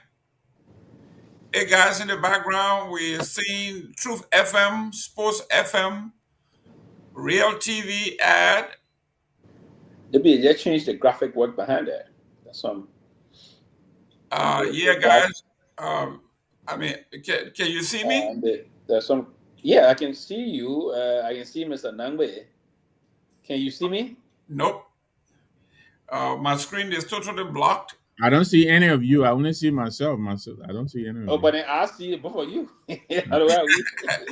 You seen the signal, my man. You got a special signal. I'm seeing the signal, and I'm seeing that the video, everything. I'm seeing everybody, and I don't know if I mean block my camera now. I can. Yeah, I'm back. I can see. Yeah. Okay, now I see the two of you. Yeah, I can see us in line. And, yes. The Renaissance Communication Inc. The ad is there. Yeah, I see Truth 96.1 and all the things. Yeah. So if the ad is here, maybe we are on. Where is Myean? Is Myean around? Somebody saying they don't see us. When you look in the comment section, Dr. Howard Jones says we don't see you guys. They said they don't see us. So we are preaching to the choir. We're talking to each other here. I was just about to say maybe I'm going to wear off my because it's raining here heavily, but not from here. It's from that end. Yeah, right. But if it's raining here, most likely it's raining there too. Yeah. No, man. At this thing, what you say? Anyway, sorry. Big raining season town outside. Yeah, big raining. Actually, it is raining in Monrovia like really heavily. That's the reason. Yeah, right now. That's the reason they say being raining there. Right now it's 94% chance of rain, and they're expecting about 0.06 inches of water. So it's raining, and it rains. According to this, it rains up to right now. It's around 11 p.m. in Monrovia. It is raining up to 3 p.m. tomorrow, 5 p.m. evening. It's gonna rain all night and all day tomorrow. Okay, I just got the signal. They say they're working on it. Okay. So if you can hear us, that's fine, Dr. Jones. If you can hear us, that's good. But guys, while they are working on, when you're not good looking, they don't want to see you. So I see they're trying to make us look good. It's all right. Gentlemen, we have here with us document according to Front Page Africa shows that ex-foreign minister Kamia didn't receive Saudi rights funds. Money was paid directly to the vendors by the world food, by the Saudi people. So this debunks my own bastard brother, Mr. Va, that have accused, that went on radio in Bassa, accusing the former foreign minister. And it says here, the foreign minister, let me see what it says here. It says here, corruption allegation made against former minister, Foreign Minister D. Maxwell Kimia Sr. are being contradicted by documents and testimonies obtained by Front Page Africa, contrary to claim by former Assistant Minister for American Affairs Maxwell Va. Financial transactions tied to Saudi rights donation were not handled by Kimia or the Ministry of Foreign Affairs, but were paid directly to the vendor through vendor Fuata Corporation. Va recently accused Kimia of misappropriating a total of $4 million in foreign assistance, US $2.5 million from the Kingdom of Saudi Arabia, the country of Saudi Arabia, and $1.5 million from the Kingdom of Morocco, allegedly meant for food aid and renovation of the Ministry of Headquarters. Jerome, can you go by say 1.1 million? What from Africa saying that 1.1 million? Va recently accused Kimia of misappropriating a total of $4 million in foreign assistance, $2.5 million from the Kingdom of Saudi Arabia, and $1.5 million from the Kingdom of Morocco, allegedly meant for food aid and the renovation of Ministry of Headquarters. The claims have since sparked debate and drawn public attention, but new evidence reviewed by Front Page Africa appears to clear Kimia of wrongdoing. In 2022, September 2022, the government of Saudi Arabia transferred the amount of $2.5 million to use at the Ministry of Foreign Affairs and $500,000 for food aid, US $2 million for the restoration of the Ministry of Foreign Affairs. Va stated in an interview when he came from the General Assembly, the Minister and Deputy Minister, Madam Thomas Duncan Sawyer, hid the information from us, he says. However, a thorough review of official documents, correspondences show that the Saudi food aid came in the form of rice, 29,420 bags and 12 bags of 25 kg, valued at approximately $425,918. These goods were not procured or paid for by the Liberian government, but were arranged and financed directly by the Saudi authorities with Fuata Corporation serving as the vendor. Okay. In a letter dated May 10, 2023, addressed to the Kingdom of Saudi Arabia, Fuata Corporation General Manager Omaru Barry confirmed receipt of the fund directly from the donor, requested a balance payment to maintain the amount. So here we are. So the amount of the 500,000 for the rice, the report says that it was not done by the Ministry of Foreign Affairs, but rather No, it came directly from the kingdom. Yeah, there's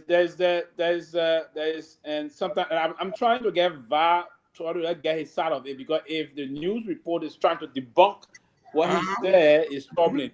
But there's this letter that I received that also stated here that it came from the Saudi government. And and that's a good side of the report. Is also saying to us that we have to go to the other end of it and verify that, and that the 500,000 was directly from the Saudi to the vendor. The amount is the ambassador of the Kingdom of Saudi Arabia in Abidjan presented its compliments to the Ministry of Foreign Affairs of the Republic of Liberia and has the honor to inform it that the request of Liberia have been approved and the request of the amount now and have been approved and the amount of 2,500,000 US dollar will be disbursed for the government and and divided as follows. So probably they said the amount of $500,000 for full aid. And then the amount of $2 million United States dollars for the restoration of the building of Liberia Ministry of Foreign Affairs. Now, and the point there is the fact that Maxwell said, and these are number words, Maxwell stated it, that the 500,000 were meant for full aid and the rest were meant for the restoration of the Ministry of Foreign Affairs building that was in shambles, if you will, if not complete shambles, but I needed some a serious facelift, if you will. Did the report, the Compass Africa report, also talk about the $2 million? Yeah, they gave the breakdown of the whole thing here. In fact, did the foreign government also, the Saudi government also transmit that $2 million into a vendor that renovated the foreign ministry account? That's correct. That's what it says here. Because there's a report also that money went to the consolidated account. So what is that? Listen, I agree that maybe some of the information Maxwell gave may not be correct, but we need to get all of the information on that. If the information starts to slip and break into the way, it may be a terrible propaganda for the government, for the ministry authority at the time. Now, if that amount went to the consolidated account, did the Saudi put the money in the consolidated account and withdrew the money and presented to the vendor? This is what it says. The VAR claims that 1.5 million from Morocco was misused. Also lacked factual backing. According to document, insider accounts interview, the Moroccan government managed its contribution entirely on its own. Okay. Funds from the renovation were neither sent to the Liberian government nor routed through the Ministry of Foreign Affairs. Instead, the Moroccan government selected a contractor through its own internal processes and paid for the renovation work directly. And that quick before you continue, the reason I'm saying this is because I got some information. I've worked with the ministry before, right?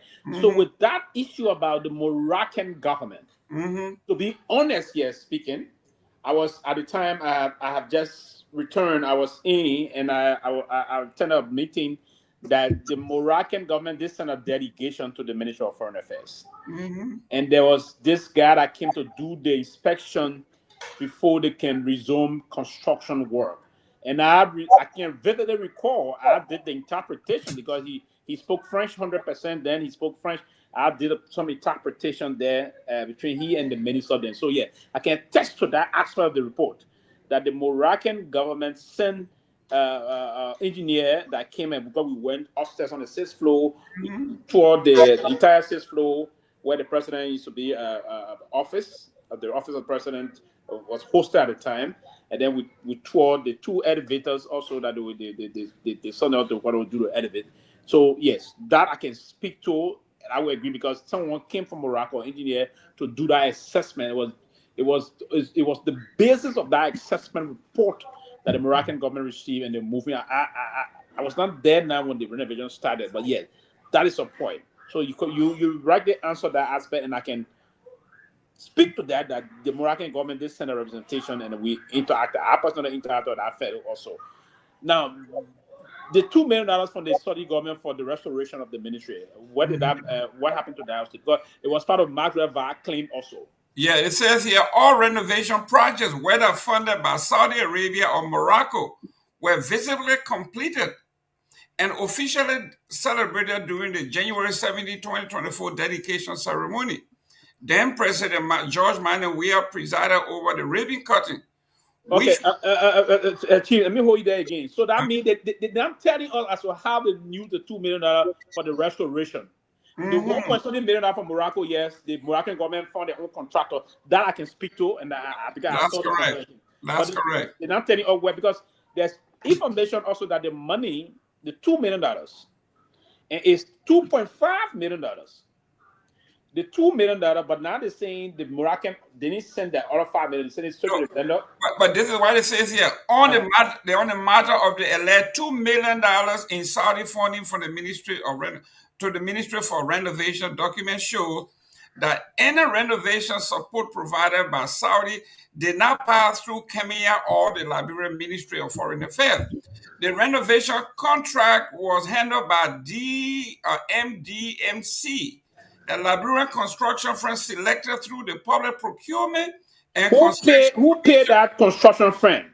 Huh? Who paid? Where did the money come from to pay that Liberian construction firm?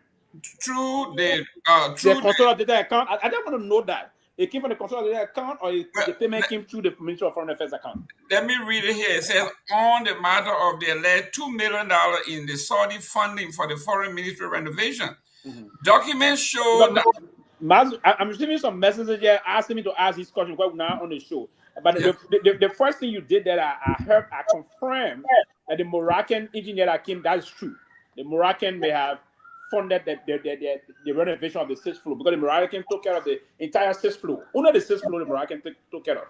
Okay. I think they took care of the elevator too, Sylvester, right? The elevator. I think one of the elevators, we have 2 elevators there. One is exclusively used by the president, at that time by the president, and one for the general staff. Now the administration, one will be used by the minister, and one. So yeah, one of the elevator but the elevator, I think the elevator was to do. I don't know, they brought new elevator. Yeah, I'm not trying to cut you off, Sylvester. I was at the foreign ministry. We did a tour. Mrs. Sawyer took us on the tour because they were concerned that these guys from Spoon at the time carry a lot of story. Closing acumen, all of that. So Mrs. Sawyer they had 2 brand new elevator. So they brought 2 brand new elevator? 2 brand new elevator, and one of the elevators works without even when power goes, it still functions. We're there. Okay. So those elevators we had, they changed them, right? Mm-hmm. So it was 2 brand new elevators brought. Yeah, that's what the Moroccan did. Yeah, that I can speak to. That's why I can speak to that. Yeah. Because I was in that meeting when the engineer came in the Ministry of Foreign Affairs. So that is true that actually the Moroccans gave that contract themselves. So my point was headed to the $2 million that was given. Yeah, but this is what the according to Front Page after viewing the document, the renovation contract was handled by MDMC. But they say here, further contradicts Mr. Va's allegation that Deputy Minister for Administration Thelma Duncan Sawyer had no ownership interest in MDMC. Va is asking questions as to who paid that Liberian company. Who signed the money to be paid to them? That's right. He says. Did Africa mention that? They said he said in his article the accusation was that the company that the money was paid to had Ms. Sawyer was part owner of that company. Okay. And the documentation here says that was not true. This is a company that went through the PPCC process, won a contract, and it was approved by the Saudi and paid. There were no interest, no connection to Mrs. Sawyer. So this is what. So if you can get in touch with Mr. Va, and he can provide evidence contrary to what Randy C is saying here, we'll be glad. Yeah, I encourage you to come out. First of all, one minute round. What we'll do, I will push to him to see if we can get him on. He wanted waiting, and he come in probably sometime this week. That's what I was going to suggest. If he shouldn't be sending questions to you to ask. That's what we're gonna do to get him on. He made the allegation, and he was wrong. He was wrong. He was wrong because he said that $2.5 million were sent to the foreign ministry. We know that's not even the process. That's not true. And then he also said $500,000. No, Raul. No. One second. No. I come in. No, one second. We're not quarreling. Without Sylvester, quarrel, no, man. but let me land. No, you hold on. No. It's not. It's true. Why you say that information is true? You let me. He's not wrong. He's not wrong. He's not wrong on that. Sylvester, let me. He's not wrong. It's $2.5 million. He's not wrong. Sir. Now you can go ahead. Go ahead. He's not wrong. He's not wrong. When I'm done, you can interject. No, yeah, go ahead. Thank you. He's wrong because he's not wrong. Don't get misleading information. He's not wrong. $500,000. He's not wrong. It's $2.5 million. The total amount the people gave. He's not wrong. I'm asking you: was $500,000 sent to the foreign ministry for rights, or was it sent to a vendor? $2.5 million. $2.5 million.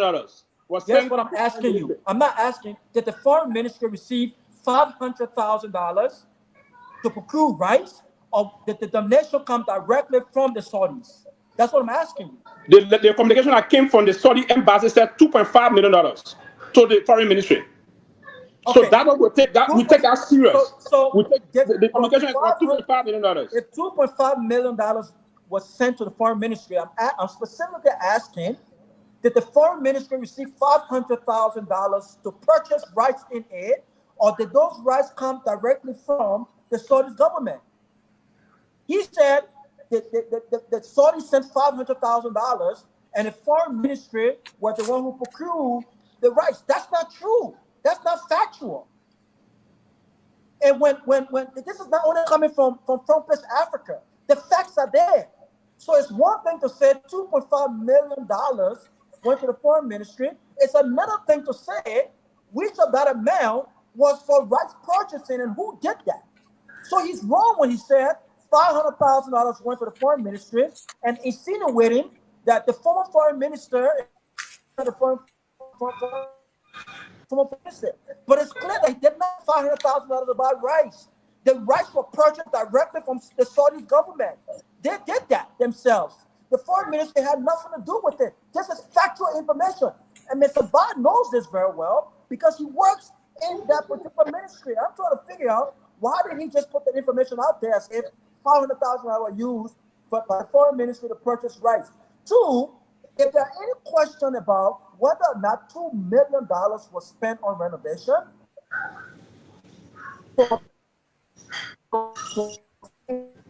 what happened, and I think what's happening here is there's some internal beef going on.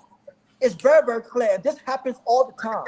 Where when we work with people, right, and things don't go our way, and everything is over with now, we start to speak up. If VAD thought there was something, a sinister going on, why didn't he say something then? And now he's putting out all this information that don't appear to be factual. The foreign minister did not receive $500,000 about rights. Those rights were purchased in an amount of about 25,000 bags of rights. It came directly from the Saudi government. This is open information. So what is he talking about? Given. Let me say this. I know sometimes I've seen he going full throated, and sometimes you calm down. You go full throated with issue that in diplomacy you listen to what the host or the sending country is saying to you, and that's what I said. He may not be wrong, but the way this issue went on. Given I just sent you the voice, and I say read that and go through that note coming from the Saudi embassy that is near Abidjan, informing the Ministry of Foreign Affairs so how much to get. Read that. So the Saudi government itself is saying we got $2.5 million. This amount is going to be send your account details. That is a diplomatic note coming from the Saudi government. This is that if they change in the middle of things, what do you do in that land? Come and inform the people that this $2.5 million that we initially said we were sending to the foreign ministry account, we will now send $2 million and we will procure the rest on our own. That's what they should have done. They didn't do. Then you will fix it by that. But the diplomatic note is saying here we are sending $2.5 million in the ministry account. If that is the diplomatic note citing and going in, it will be taken that those that are in the institution will believe that their amount actually went to their account. Now, what I'm trying to do, I don't want to be sentimental. I'm trying to help even the ministry fix the problem that they're trying to go into. So, but that, wait for me. I didn't interrupt you. Wait for me. And that's one of the reasons Gamer has said to us here, the money the Moroccan used to do the renovation, yes, the Moroccans sent her own engineer. I can speak for the minister on that because I was in that meeting. I even interpreted that day because I'm not French. He was speaking. I did an interpretation that very day when he came. We went on the 6th floor. We assessed those elevators and the rest of that. But the amount here, I'm concerned to seek clarification because the initial amount was saying $2.5 million to go in the Liberian government account. Then they were going to move. If anything changed, that you're not putting 500,000 no more, and you're going to procure it, that should have been communicated. Sometimes we don't just, the intent is not to steal, but when we go about the communication, that's one of the reasons somebody says people take it on face value. And that's what I'm saying, that he may not be wrong because the amount in the diplomatic note says $2.5 million. So Bester, if you allow me, Can I say something, Mr. Goodman? One minute here. Let me make some clarity here. This information does not say. It said the money will be. It didn't say that it has been disbursed. No, they said provide the financial information and we'll the money. But listen to this. Listen to this. It says here, the embassy of the Kingdom of Saudi Arabia in Abidjan presents its compliment to the Ministry of Foreign Affairs of the Republic of Liberia and has the honor to inform it that the requests of Liberia have been approved and the amount of $2.5 million will be disbursed for the government and divided as follows. The amount of $500,000 for food, $2 million for renovation of the building. Accordingly, the embassy would like to be provided with the bank detail of the account of the Ministry of Foreign Affairs in Liberia. Asking for detail, can we send the money? Listen, so that it could take the necessary action regarding the transfer of the amount of $2 million to its account. The embassy of the Kingdom of Saudi Arabia in Abidjan availed itself of this opportunity to review the Ministry of Foreign Affairs for its Republic of Liberia, the assurances of its high consideration. So this is what it says here. The money will be, at the time, this was September 27, 2020. That's when this communication went out. But we don't have any proof whether the money was sent out. That's right, yeah. This is like that communicator is. So they didn't eat any money. I believe they didn't eat money, but they didn't communicate appropriately. But apart from that, man, apart from that, you just read something when they asked for the account, says so $2 million can be transferred. So if the whole amount is $2.5 million, my contention, and no one has been sentimental here, right? What I do understand is, and what I don't like, is that when we work with people, it's important. When something is going on, and we think that it's not in the interest of the country, speak up then. You can do so in a very professional way. You don't have to continue in the same nonsense. No, right? you can be in government and be speaking against government. Yeah, then you know what you do? Then you know what you do, Sylvester? You know what you do? Leave the government. Leave. Don't worry about. Oh yeah, I agree with that. I agree. Wait now. If you think that the closing argument is involved in something that does not represent the closing argument or the larger audience or whatever, it's not in the best interest, and beyond that, it does not align with your own core values. So now, I'll disconnect completely. I will disconnect, and then I'm going to start talking. What you don't do is, you're a part of the system, you benefit from the system, and you see no issue whatsoever. As soon as it hit the fence, and you're no longer benefiting from the system, then you become the voice of reasoning. I don't respect that. If you have a problem with a structure or whatever, and it does not align with your own principles and your own core values, get out, speak out, and you have the moral voice to continue to do that.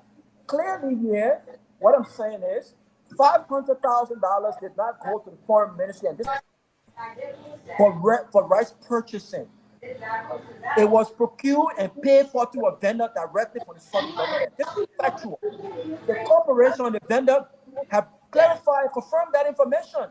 So Guar is still wrong when he says $500,000 went. He has confirmed that $500,000 went to the Ministry for Food, indicating that the ministry will bear with the responsibility to purchase rights to distribute. That's false information. It's not right.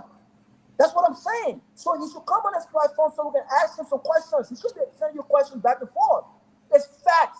We're not making this up. We're not assuming this. $500,000 did not go to the foreign ministry. They had nothing to do with the rights purchasing. It was procured and paid for directly from the Saudi government. It had nothing to do with the foreign ministry. This is factual stuff. I'm not making this stuff. We all know this to be factual. So how can Bob not know this to be true? But can I come in there? Let me say here, guys.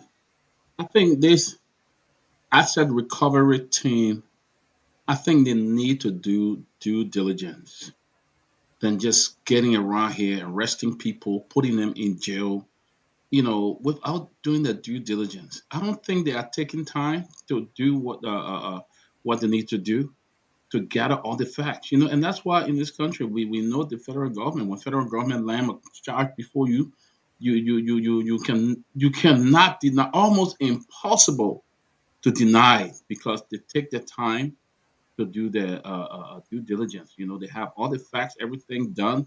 But these guys are just up for flow, what the Liberian man would call flow show, or to impress. They're not doing their work according to the book, but they are doing it to impress. So I don't know, they need promotion, or people can say they're working or doing something. You saw how they had this whole rush of carrying those people, putting them in jail before the judge even signed a pre-trial order, pre-trial release and stuff for that. They just took them, ran with them to jail, sent armed men, surrounded their homes, and took them to jail. I don't think what they're doing is fair. It's totally deny them of the basic rights. So this is complete nonsense. They need to do the due diligence so that when they bring somebody before the court will know that, yeah, this guy committed a crime. I'm not going to grant. But they're just going about arresting people, and the next day everybody gather for. That's nonsense. They need to stop that, because they're all over accusing this man, Mr. Kimia. He took 500. That rights thing. The deputy speaker is involved. He took almost 7,000 bags of that rice. Thomas Fowler. Thank you. President Boaga, they ordered some of that rice go to the cleanup campaign team. But that's what he did after the campaign. Where the rice came from. Exactly. Yes. Other people were involved, and then you just go about. You didn't do your due diligence. Oh, we'll land this man. I think it's unfair, and that's one of the problems we have with the rule of law in our country. But apart from that, the letter of Sylvester, Mr. Nyenwolo, the letter that was addressed on May 10th by the general manager of Funtu Corporation was addressed to the Kingdom of Saudi Arabia. So think about this, Sylvester and Tomalin. If the foreign ministry had received funds to purchase rice, why would the vendor not be addressing a balance of $13,000 to Kimia, the foreign ministry of the government of Liberia? Why would not be done? Why did do that? It makes no sense. I think these guys they're trying to listen. We're all against corruption, and I'm telling you, where the facts lead, if they can convince us that these people who have been accused are involved in corruption, send them to jail and throw the keys away. What I don't want political witch hunting and bluff. You putting these people in handcuffs, but you don't have the facts to prosecute them. You're wasting our time. You're wasting taxpayer time because they are affiliated with political opponents and you're trying to weaken your political. That's not how you fight corruption. You should fight corruption based on the facts. So if you got $2.5 million and 500,000 supposed to go to rights, why would the vendor be writing the Kingdom of Saudi Arabia? It's a fact. The foreign ministry had nothing to do with how these rights were procured and paid for. They received them. We should be talking about whether or not these rights were properly distributed and whether or not the people who it was meant to benefited from it. But don't talk about whether or not the money was misappropriated, people stole money, the rice wasn't purchased or the food wasn't purchased. It's all lies. It's all lies. Mr. Nyenwolo, here it says here, the renovation contract was handled by MDMC, a Liberian construction firm selected through the Public Procurement Concession Commission, process in line with standard government. The process was overseen by the Ministry of Foreign Affairs, Justice, Finance, and Development Planning.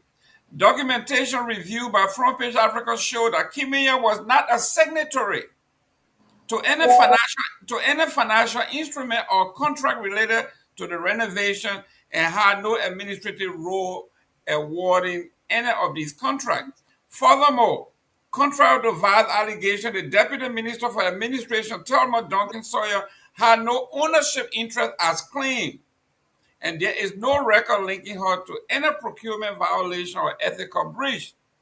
VAR claims that $1.5 million from Morocco was misused, also lacked factual backing, according to the newspaper investigation. According to the document and outsider and insider information, Morocco government managed its own contribution entirely on its own. Funds for renovation were neither sent to the Liberian government nor routed through the Ministry of Foreign Affairs. Instead, the government of Morocco selected a contractor through its own internal processes and paid for renovation work directly. All renovation projects, whether funded through the Saudi Arabia or Morocco, were physically completed and officially celebrated during January 17, 2024 dedication ceremony. So here we are, all document. The investigation shows that everything my young brother from Basel that I support our life very well is totally wrong. It's not backed up by the fact, by the document. They're all here. So when you tarnish people's reputation, it's almost impossible. They say you cannot unring the bell. Yeah, let me welcome your three Basel brothers too, Robert, Tomalin, and Henry. Henry just left the set. And let me also thank my friend Philip. He's all the way in River G. If you notice, I was showing my water. He was asking whether that fake water I'm drinking on TV or whatever. So, he know that you are a bourgeois. You're not drinking that water from River G anymore. We Megan to So I thank him for watching and for confirming that he could see us during the technical glitch. But look, I don't know much about this. You get fake water? Yeah. No, my son brings this from Wawa. This is. Oh, okay. Yeah. But what I'm supposed to do, people normally, everybody's supposed to only. Like you come on show, you won't bring the classic water. No. I know, right? And Lofa County, right? Robert only drink Perea water. There you go. And we'll get to that different day. So go ahead. I don't let Robert. But I was going to say, Sylvester gets so excited. Save that bad thing, Sylvester just love my name. He gets excited when I start talking. We'll face that thing, my brother. You see, you want me to listen. We didn't bet, and there was nothing really. I knew that the bet. I knew that the bet was a bluff. I knew that you're not prepared to 20,000. But this might be a good time for that. I never told you something. I knew it was a bluff. TC can get a little percentage on the bet. But tell me, but Raul, I knew it was a bluff. Why are you taking 20K to come better? I knew it was a bluff. Mr. Number, give me 10 seconds. So, Sylvester, maybe you don't know me. We need to hang out. I don't bluff. No, it's a bluff. I don't bluff. No, listen. I don't bluff. I knew it was a bluff. I tell you right now. Tell you right now. Because I know I'm not losing $20,000. I will wire $20,000 to Ben Sanvee. Easy. I'm not bluffing. I don't bluff. Why have to be Ben Sanvee? Why Ben Sanvee? Why Ben Sanvee? Why not me? Or me? The men that winning it in. Why you send the money directly? I'm winning. So. Yeah, you're not sending it directly. I'm the recipient. I'm the recipient. You on the other hand would have lost $20,000. Do you send the money to Ben Sanvee? I'll do that. I will do that transfer right now. I don't bluff. Why Ben? Why Ben? Why Ben? Because I asked for Mr. I asked Ben, Professor, and Mr. Number. Ben said, look, listen, and I still stand by that. I still stand by it. I still stand by that. I still stand by what I said. That news about the 20,000 was just a mare, and I'm no bluff about it's not bluff, my brother. I don't bluff. It's a bluff. Listen, what is the need? Does Ben Sanvee has a bank now? What the bank need? Sanvee International. No, but he offered to take it. He offered to take it. Yeah. So here's what I said. I said instead of no, I didn't say. He said not saying I bet him. No, I'm not moving for that. Trust me. But here's what I said. what I said to you was that I tried to pivot from that debate a little bit to be more sensitive. Now, the reason the sensitivity that I brought to bear was to say, hey, how can we be discussing accountability, discussing the actual suffering of the Liberian people, those destitute people we have? Then we have the kind of money and that bet on somebody being part of a warring faction. Now I said, no, let me remove ourselves from that thought. Let's remove ourselves from that thought process and just take 0.0% of the east side we have. Since you must talk about the bet, I have spent close to $400 to help different people that are struggling. Let not bet. Let help people. I told you the woman last time. Let's get something to that woman. That woman cry. We shouldn't bet the money. Because I don't need the money. I don't need it. So that gets something to the people that are suffering. Sylvester. I don't want bet. Sylvester. Sylvester, let's not do this. Okay, guys. Let's see. Mr. Kevin, allow me, please. Sylvester, this is one of the biggest. So if it is not bluff, let's do it that way. Wait. You cannot. I won't allow you to sit on this platform. My name is Robert Garguah, and tell me, you want me to come here and talk about how many people are blessed? Do you know that? No, that's what I'm saying. That do it that way instead of betting. Wait. Do you know that I spent 10 years of my life as a young man giving back to Liberia? We've educated over 5,000 up to now since COVID-19. On every semester, you know that I've been sending money to Liberia in the region of $2,500, $3,000 to pay school fees of folks. Do you know that we built 2 public libraries in Rock Hill community? Do you want me to say what I'm talking about? When people you been coming now. There's one news. When people say things, Sylvester, you have to be accurate what they say. Don't misconstrue what I say. And it wasn't about the bet. It was about you doing your due diligence and say, you know what? This is what Robert said, and this is what I thought Robert said. So I was going to eat the money and then donate it to your favorite charity so that you learn a lesson next time to be accurate on what people say. Don't misconstrue what I said. It wasn't about the bet. But I can't come here every day and tell you who I've helped, Sylvester. So, Jerome, I would take Jerome. Yeah, I would take Robert, get him in. Let's move to the next topic. What you just concluded on just now? You talking about $400? That $400 money? I tell you what you just said. What last one you said about cash out? What you said about cash out? $400 what? That moving the next topic, man. That chicken team for the man. $400 what? $400 money. I'm not talking. In terms of helping people. In terms of helping people. I haven't responded. I can tell you how much I spend on a weekly basis. I help people. I help people, but I can't come here and tell you who I help. You are not talking about cash app, Jenna. What you saying? But you want cash app me? No, I'm moving for you, man. So let me say that. No, I'm going to take a few seconds on this. I mean, it's not your first time, Raul. I know I'm not saying about what you did, what you haven't done, and so we heard this before. If not the 99th time I'm hearing it today, I applaud it. Right on different platform that you heard people you said it before, right? So maybe this will be the 100th time today hearing it. But listen, we don't play, and the reason why I was saying quickly to us that we should not move on the bet. Normally, I don't do thing at bet. I don't do it. I don't do it. Now when you say but I believe in the sufficiency of my evidence. I believe in the sufficiency of the evidence. And whenever I say something, I try to them. But listen, we're not coming to. But you were wrong, Sylvester. You were wrong. We're not coming to. Okay, guys. You were wrong. Last 2 seconds. Let's move on. Last 2 seconds. I'll let you. You said things here. Mr. I'm going to come here. Let me let on this quickly. In the few seconds. Last 2 seconds I would take. We don't beat our own drum. But no one bet. You were going to say you spent $400 to help people. We don't beat our own drum. But beyond the line of doing, about what we spent beyond the line of doing, we all help people a lot. Beyond the line of doing, issue will play about. The only thing I was trying to play on us, I was just saying it jokingly that day, say, hey, we can't bet because that bet will not come to fruition. Why not? It won't come. If I would win, maybe you will take. How many you take to pay? You're not paying. You don't get me to pay me $20 million. Okay, guys. I mean $20,000. You don't have that money to that pay. We all don't jump at you. Tomalin George, real quick, Robert. You not pay my money if I want to pay. You not pay me. Hey guys, I will let's not move pay. to the I next. thought I was spending money, so I will not pay you. Robert, You're not spending. let's move to the next. I will not get my money now. How to take the code again? I want to take the code. Mr. Tomalin George, we'll be waiting for you. I want to tell my the code. Say, oh, man, tell the code. We'll be waiting for you to make comment on this. We just saw a video. We know it's an old video that the president said he's not going to run 2020. That route and made the president better than George, a lot of people want you to calm the nerve. You in the president in the circle. Yeah, we know it's an old video. We just play it. Where do you think the president stand now as far as running for the presidency in 2029? The former president. The former president. I mean, he'll be.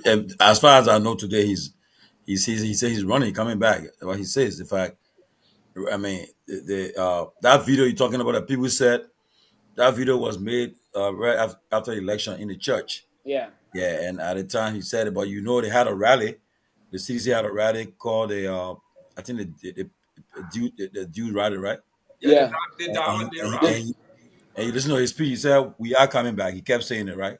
So, I mean, that video, when I saw that video, I said, "No, that old video," when he made that comment. So, by the way, the former president is in the U.S., he's in New York. In fact, he watching the guess of FIFA, I think. He watched the game. I think today Chelsea play, right? Yeah, Chelsea played. No, Chelsea won. Chelsea qualified for the final for Sunday. Yeah. So mighty blue Chelsea. Yeah, Chelsea is in the final for Sunday. So Chelsea will be meeting either Real Madrid or Paris Saint-Germain for Sunday. Wow, that's a big game. Yeah, but he'll be at the final. But so that video you all shouldn't give it no. I mean, that video was made right after the election. Yeah, so that temper was flaring, everybody was not happy, and so forth. And so I remember that day when the president conceded, when we came outside, people were crying, everybody was crying. I saw a man Snow crying, everybody crying. When I look, I said, "Ben, look at our man crying." When the president said, "Oh, you're crying?" he said, "Election we shall win. Election we start down. Election if any beating and you're crying." He said, "When UP lost election 2017, Ajay was doing too. So next time we'll do what we need to do." And he just said, "Oh, man, he said election is over. We lost the election, So, but as of today, I can tell you, I know he still stays running. But what I can say too, I think I was talking to people today. We were talking earlier today. Right now, I will say this. No, anybody thinking about, I see people running around, people up and down, politics. No, right now, that's not a game. 2026 to 2027, that's when you see things taking shape. But right now, anybody see they go somewhere called rally, is it a crowd? They're not person, I think they understand politics. Okay?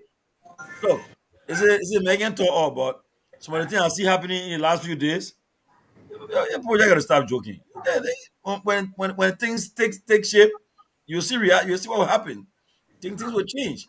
So one thing I've got to understand is that they crowd politics. I don't get care about the crowd though. The crowd. If crowd politics were it, when CDC ran against Marasali, then by now CDC will won all elections because CDC came out and drove, they shut down the city, shut down the country, basically, with the crowd. But when the result came, I said, especially the second round, her second term, where she won. I all got problem with the first term or the first election, 2005, but 2011, I said, yeah, she won fairly. I can tell you that she won fairly because she had the numbers. She did well her first term, so it just helped her. Our second term where she really messed things up, but so I see. So right now, I really not care about politics right now with the people. All we do right now, we'll just be talking. But if I were in a political party or strategy room, I'll tell them let's focus on building our party. Let's focus on building our party, going after the first-time voters who will be voting 2029. The young people, let's talk that the people should target right now and build up. So when it comes to 2026 ending, 2027, then you start to understand where the whole thing will go. Because right now, anybody look, some of the people that are running around, I can tell you by the end of the year, some people of them will fade. They will fade.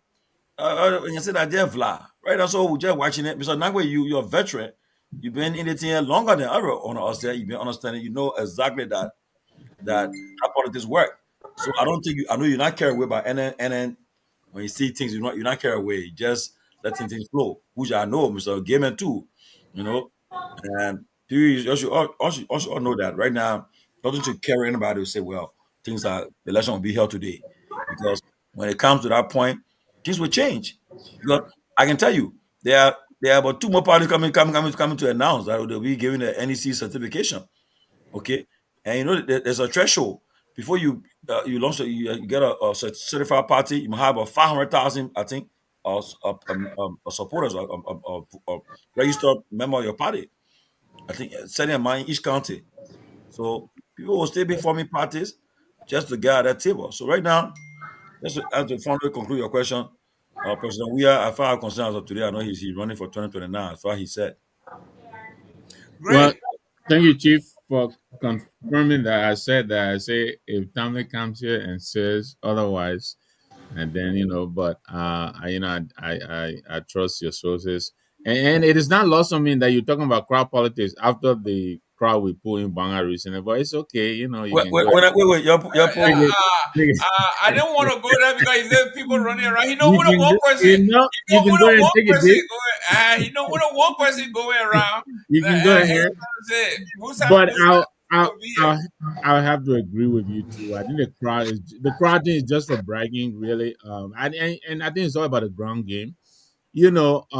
First of all, registering your vote to vote during the time of registration, and then getting out the vote on elections day. And then of course, making sure you got enough poll watchers to secure the vote. I think those are major factors that we should all invest in. I agree with you. All the crowd, your crowd is bigger than my crowd is bigger than your crowd. I think to me, from all indications, that's not what gets you, the victory. I absolutely agree with you on that. And therefore, yes, all the parties focus on organizing, organizing, organizing, reach out to your people, make sure you get them ready to go and register, get out to vote, secure the vote. But let me talk to my two brothers here.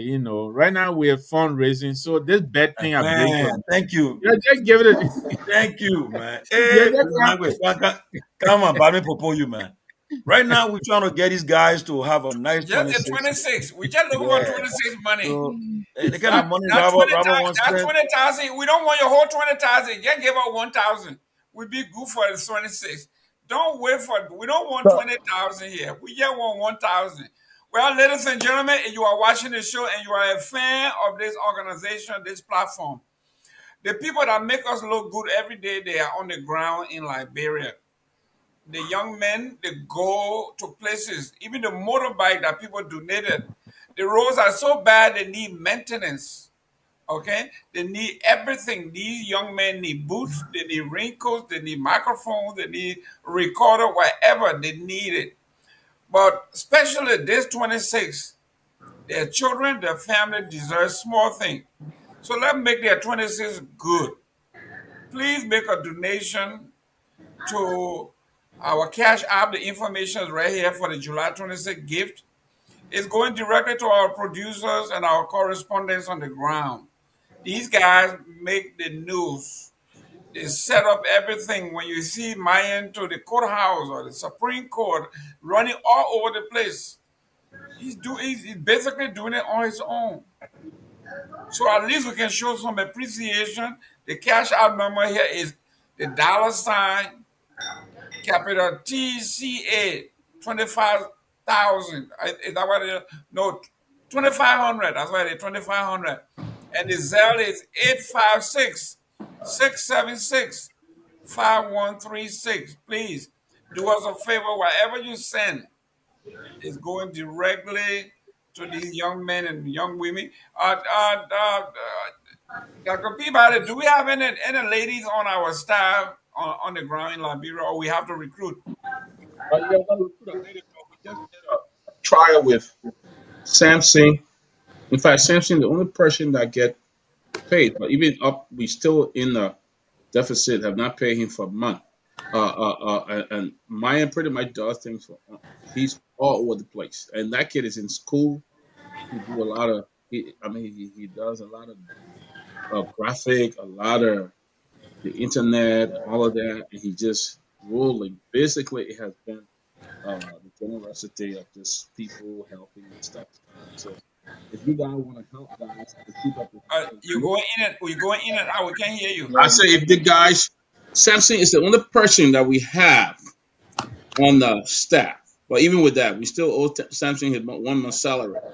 And Myean basically is always all over the place. And he's our graphic man. He's our IT man. He does a lot of work with this StreamYard and other things. The StreamYard got to be paid for on a monthly basis. In fact, we just pay for that StreamYard per day. Doc, yes. can we here's what I would suggest though. Can we probably we'll the 26th. This is not the first time we've raised funds for the guys in Liberia, but for the other guys that are on like stopping and like the stream guy, I think we need to really have a behind closed doors meetings to understand what the cost of these monthly things are, and see a way we can better share that cost, because I don't even know how much we pay for the StreamYard, for instance, right? I don't even know how much Samson makes on a monthly basis, right? So perhaps we need to look at those things so we can better structure how we all contribute to that. Because basically Samson and Myean have been the bone. They have been the backbone for this whole thing. They work. Yeah, so, what he's saying is behind closed door, we need to come up with we're going to talk about it. So like the Samson paid monthly salary, the Myean, whatever honorary, the cost for the StreamYard. At least it's not fair for one person. You just said you pay for StreamYard. It's not fair. So let's talk behind closed door and really put this together where we can say, okay, this is a monthly thing. This is what we can all contribute for the monthly thing. That's something that we'd love to help with. You know, we need an annual budget, guys. So we know exactly for the year what it's going to cost us. And I think that's a very important point, Robert Strategy. Behind the scene, you got appreciation as to what to do, and you can plan that appropriately. Exactly right. Because it's not fair for that people to say, "Hey, I just pay for this." We don't know what Sam's saying. These guys are working. We don't want to wash our dirty clothes. No, exactly. On camera, guys. Let's we want our fans to who. Oh yeah, for the season, for the season, but the regular season, don't be anything. And Mr. Martin Willis, thank you very much for contributing your little thing, and that's good. We like people to send their little thing. If you need helping, we are here. Tomalin, they say you can come up with some money there, 500,000, whatever it is. That's through the membership. But election. I'll talk about election. The parties, political parties. Oh, okay. So here we are. There is a question, Jerome, about whether there is a send wave, and I think other people might be interested in the Zelle, if there is. Yeah, Zelle. Do we have Zelle? Yeah, there is Zelle. But Peabody, if we can get one of those guys from Liberia, like the Samson or Myean, or one of those guys, they could probably provide a send wave for the folks who want to send $50 Liberian dollars or $100 Liberian dollars in Liberia. You know what I'm saying? And we can, But let's talk behind closed doors sometime. Yes. Yeah. And gentlemen, this is it. This is the battle of the Titans. The battle of the Titans. This is Samuel 12 versus Garguah. We are talking some big stuff here. Now, you see why the indomitable Samuel 12 is vibrant. This guy, I don't care what you say about Samuel 12, the gentleman is brilliant. I'm sorry, Jerome. I know we will get to that, but this is about fundraising. Someone is asking, how do they make contribution from Australia? The Sendwave, if they don't have Sendwave, we got Cash App. Cash App is right here. But Zelle is international, right? So, do you have to have a U.S. account? I don't think so. So I know my friends in Liberia who use Zelle. They have a U.S. account. Yeah. If you can get to Susan Wange she's very good at it. She gets a lot of funding from everywhere. People send money. She will help us out. Okay. She's in Yeah. Australia. She Yeah. will tell us how people can donate, and then we'll go from it. But I think SendWave is international. Yeah, and also let me say, when you send NM payment, if you want, we'll call your name. We try to call people names, and we don't have to call the amount because everybody want to know how much they send. But if you send the amount, we'll call your name. I mean, once you contribute, we'll call your name, and we usually uh we do this. We have been doing it for the last 3 years, and have been successful. All of us on this platform live in Liberia, and we know what they call 26, and people look forward to coming for that day to come. And I remember when we sent the last stuff to the guys last day, they were so excited, and it came right in time, and I was happy, that we were able to bless them. So, let us, like we said, let us make them happy. We got less than about 2 more weeks, 3 more weeks, less than 3 weeks to help them. $5, $10, whatever your amount you got, you don't have to. It's not no taxing something. Get $5, $10, $20, it will all help. At least let them have something at least to take home to their family and say, well, how I would do all the time. Because right now it's in the night like bro, you see, but they're up. So they will be that's how we do when we come in the night. But we appreciate everybody, and it's like as somebody said earlier, we do a budget, it's good, yeah. Because the other day the president of Grand G there, they said, our correspondent, they said usually when the president's speaking, you can go put something on his shy, like a mic. So they said no. They want to. We had to end up getting some kind of mic. And the said just for him to be able to do it from a distance. So a lot of things come out, about again, like Robert said, good suggestion, Robert and Mr. Gimmett. We will know we're going to come out with something and we can take it from there. But we appreciate, man, everybody who give, please, let's make them happy. Good. But Myean, I want to play some video. Myean, can play a video for me, please. So give me please just play the video quick.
The government, this government been toward transparency, but then there's money that was left over from the COVID funds and so forth.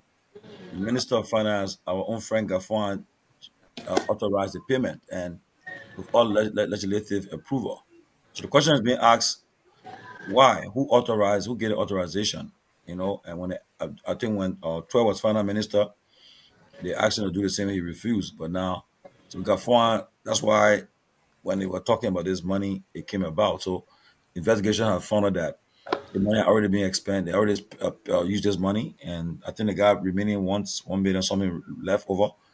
But they already used this money, and the government about transparency. But then, why aren't they haven't been transparent about it?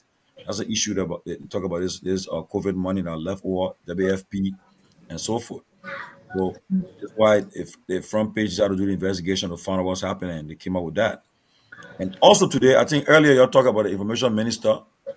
I don't know. I've not found time to listen to him, but I was told that he's saying that I don't know because the law says you help me before the president signs any document, any concession, any legal document, it got ratified by the legislature. But he's saying that he said all the way around. So the question is, can the president sign? I mean, can they do it twice? The question they were asking. And No, that's why you see, like the meeting the president going to tomorrow in Washington, and people are concerned because they asked Manan Salif. We're just on the phone a few minutes ago, me and Peabody and somebody, and they said Manan Salif was asked today. They said, "What do you expect tomorrow from the Oval Office?"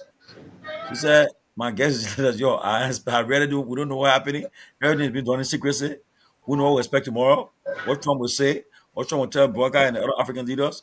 We don't know. So everybody eyes are on Washington tomorrow at the Oval Office to see what we hear from that, because the issue about HPX. I think Lofa posted something about it. It's true. The former State Secretary of State for African Affairs, he's a member of the board of HPX, and so you know that they have interest in that rail. So tomorrow we're going to find out a lot of things will happen.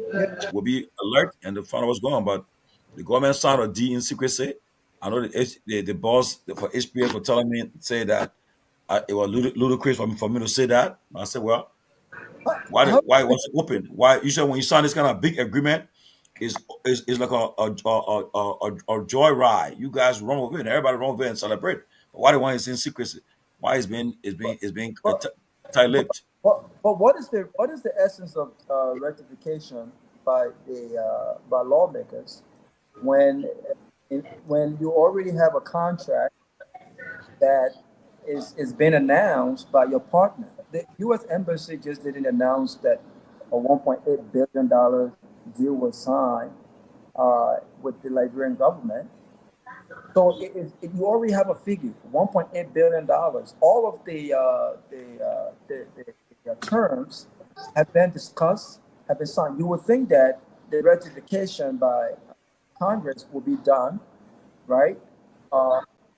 Before signatures are affixed. So are they going to send this to Congress?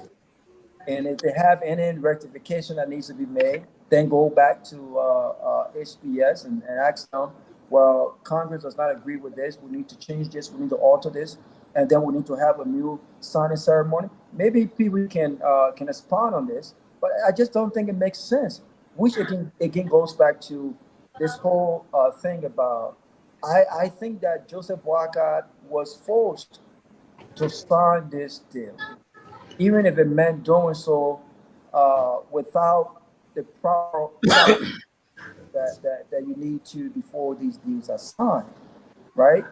It just doesn't make sense to me, to be honest with you. If HPS already have in their possession the contract the government signed, what other rectification you need from Congress? Because any rectification from Congress means that this deal is invalid. You need to go back to the drawing board and sign another contract based on the ratification. So I don't understand what sense it makes. Well, listen, you just saw the American budget, the process from the House to the Senate back to the House. They did the scrutiny, the ratification. They did all of that. The signature of the president, if they found action on anything contract bill, it's not the other way around. You don't sign it, then go debate it. It doesn't work that way. So this is why most of these folks, when you go to Liberia and you're talking, they think you are condescending, because that man who is the information minister knows absolutely nothing. All he knows and trying to be a liar, or he is a liar. How can you sign a contract that is binding? The Careful president. now. Careful now. That your brother basketball. Careful. No, listen, don't make me go there. Don't make me go there. Because I was going to tell you that there is no Basel man in Apia, but he's a Basel man. But this is this is what I'm telling you. You cannot sign a binding contract. A binding contract, then later on say we are going to debate it. It makes no sense. You don't have to be a lawyer. You don't have to be a diplomat. I am here. I just got my contract to sign. Okay? The accountant, the bookkeepers, everybody have gone through it. I can't do this by myself. The guy in Miami called me and told me that the numbers add up. Everything is okay. Go ahead and sign. When the guy finished with the scrutiny, right? My responsibility, what am I supposed to do? All that. Once the liquor department signs off on it, all I have to do is sign, because I know I have touched all bases. I'm the last person to sign, and it's binding. I can't go there and sign a contract and then later on send it to my lawyer and the accountant, the bookkeeper, and the auditor to look at it. It doesn't work that way. So these people think that we either, I know they are talking to Liberians on the ground. They think Liberians are all crazy or stupid. It doesn't work that way, Mr. Pewee. I mean, these are the kind of things that really piss me off. You are muted. That is a normal thing we would have to do if there's a contract that needed to be ratified by the legislature. The legislature will go and go through the ratification process. I don't understand why that didn't happen, or if there was a kind of a legislative proceedings that may have been done before, and just this time around need the president approval. Now, why we do celebrate? Now, listen, the other side of this thing is that PHX. I slipped in the news. PHX, right? I don't know Harvin Ho now they call them. Harvin Ho. Sorry, HPX. HPX is a very reputable American company, and that I agree with the U.S. Embassy disposition on that, or position on that as well.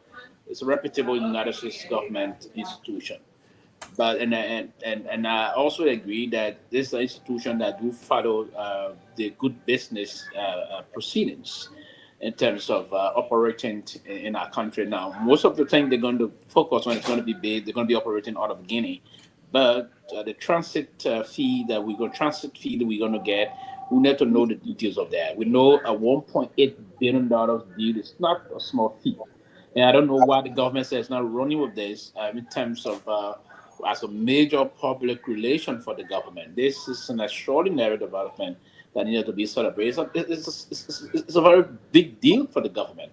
But I don't understand why do we have to wait for the embassy to do the work for them in terms of informing the Liberian people, because the constitution of our country is clear that the people, the government should inform us as to day-to-day unfolding events of the country, right? So I don't really understand, but there stays some room around. So I don't want to be definitive on this one. I want to be a little bit circumspect here and give them the benefit of the doubt, because there's this information that is not clear that the president actually signed. I'm getting some information the president may not have signed. That's what I'm receiving also. But it is obvious and clear and confirmed that the Minister of Land and Mines did sign this deal. That's what I'm hearing. So I may also be wrong to that the information I'm getting is not accurate, because. But what if the minister say that they come and provide job, so he misled the country?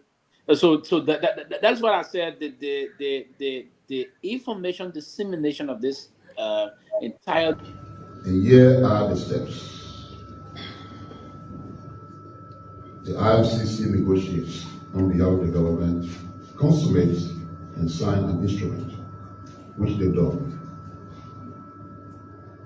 The IMCC, through the National Investment Commission, transmits or submits the instrument to the office of the president.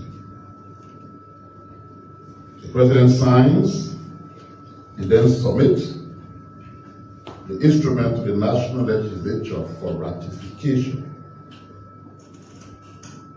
The legislature, both houses, must deliberate on the proposed instrument. They will then conduct many hearings, including public hearings. And the legislature, if deemed necessary, ratifies the instrument and transmit it back to the office of the president.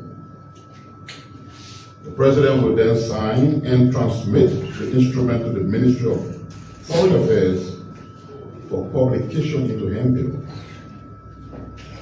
The instrument takes. So I don't know if we heard. I'm confused there, because he's saying that I thought it is this way. The legislature ratified the document, submit it to the president for his signature, and once the president sign and fix the signature on it, is published, send the foreign minister to publish into handbills. But he's saying that the president will sign, send it back to the legislature, ratification, and then back. I'm confused. Y'all help me there. Yeah.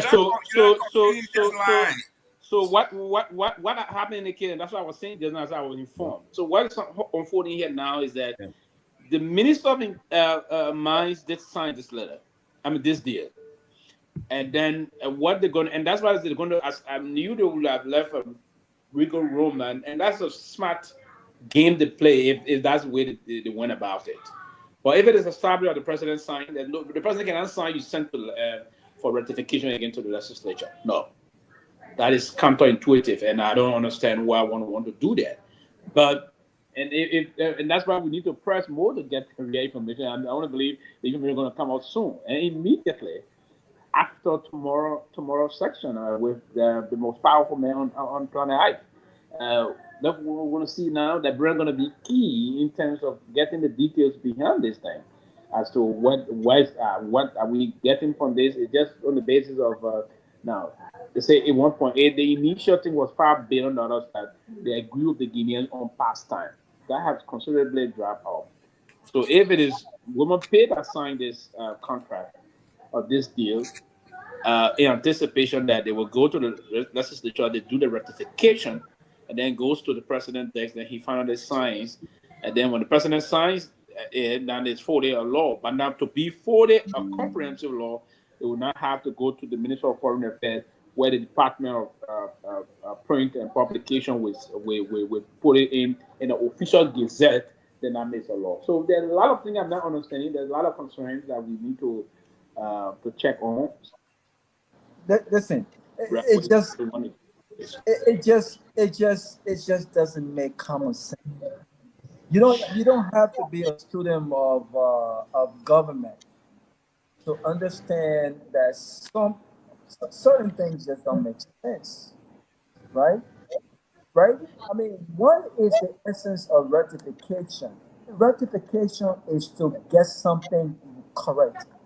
It's to look for errors and fix them, rectify them. So if a package, if a deal have not yet been thoroughly read, right, thoroughly deliberated for possibly errors, what is the essence of affixing all of these signatures only for if it's a proposed deal? Why don't the deal go through ratification? All parties, government and partnership, after they answer all of the necessary questions and everyone is happy and we've connected all the dots, then you sign the deal as official. The president signs it. He sends it to the legislature. Then the legislature rectifies, sends it back to the president. Then the president re-signs. So what is the essence of the first signature to begin with? It just doesn't make sense. This is part of what the professor was talking about yesterday. When Mr. Torgbean was on the show, I asked him, why do you think as a country, after more than 20-something years since Bolas running out, why we have not made serious progress? Do we have a shortage of intelligent people or smart people? What is it? Because we do things that we don't have common sense. There's a reason why you have rectification, and Sylvester just explained that. But to hear the Minister of Information, outline the processes, it seems backwards. It seems backwards. Meanwhile, the partner, as far as they're concerned, already have a signed contract. So whatever the verbiages are and the terms that was agreed and signed, from their perspective, that's what it is by law.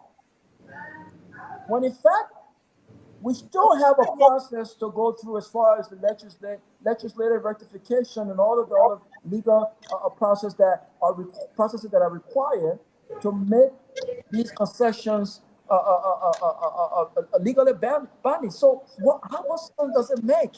It doesn't make any sense. I will close on this note. For me personally, I don't see how. I think getting this deal right is more important than a meet with the president at the White House. This is why Steve emphasized the last time. I am not excited for an invitation. What I'm excited for is what do we stand to benefit from an invitation? If the president goes to the White House and he's given a red carpet treatment and he meets the president and they do a photo op, what's next? How does that benefit Liberians? Does it improve the private sector? Does it improve the healthcare? Does it improve? Does it create jobs? What are we going there to talk about? What are our interests there? We don't have any interest. All we know is the president was invited. The president will meet. How does that benefit us?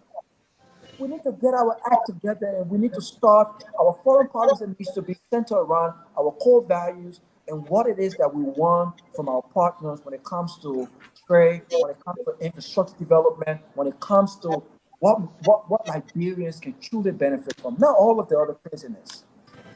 But let me come in here, Mr. Gilman. Let me say this. Go ahead. I said this yesterday, and I've saying this today. The old people have had a saying that patient dog eat the fattest bone. The parable. Let us wait and see what happened tomorrow before we jump to conclusion. But I think the U.S. Embassy have given us some clue. They talk about $1.8 billion signed. So I don't know who's saying the truth here. I know the American do not lie. They will not No, lie to us. They won't lie. So they made it very clear because we know they are transparent. They made it very clear to the Liberian people, even though the government went about doing it like somebody was running behind them and stuff like that. But I don't know what bill they're going to send back, what's going to be signed, or all of that. But I want to wait and see what happens tomorrow. What comes out of the meeting tomorrow? I want to wait and see what happens. Maybe it'll be good for the Liberian people. And I think then President Parker deserve it. He deserve it. Even if something good comes out, it's something that we should all applaud him, and for coming up with something great. But I don't think it was a mistake if Uncle Sam comes in it or Uncle Sam Steph in it. I don't think it'll be a mistake. I think there will be some level of transparency. Not 100%, but there'll be some level of transparency. But let's wait and see tomorrow what happened, what the whole trip is about, and bringing about the only most important is that getting beside who want to run for another term, and his term is over, want to run. He came to power through a coup, and he's considered very corrupt in his country, but yet instead he's coming to the US to be guest of President Donald Trump. Those are the people there. But again, let's wait and see. Donald Trump has a new way of meeting with people now. He bring his little slideshow there and put that video on, and everybody sit there and look at it and stuff like that. So let's wait and see what's going to happen tomorrow. Let's wait and see. So Dada Peabody, let me ask Dada Peabody this question. And I want Liberia to succeed, right? And I want this president to succeed, contrary to those who think that I'm against the president. No, I'm not. I'm against policies, and I don't trust this president because he hasn't given a reason for him to be trusted when it comes to leadership. But I want him to succeed, and I will be ecstatic if he came out of that meeting tomorrow and something happened. But let me ask you this question: don't you think we should be doing it the other way? Don't you think that Liberia should have a plan when you go to these meetings based on foreign policy and partnership? We should already have a plan as to what we demand, what our interests are.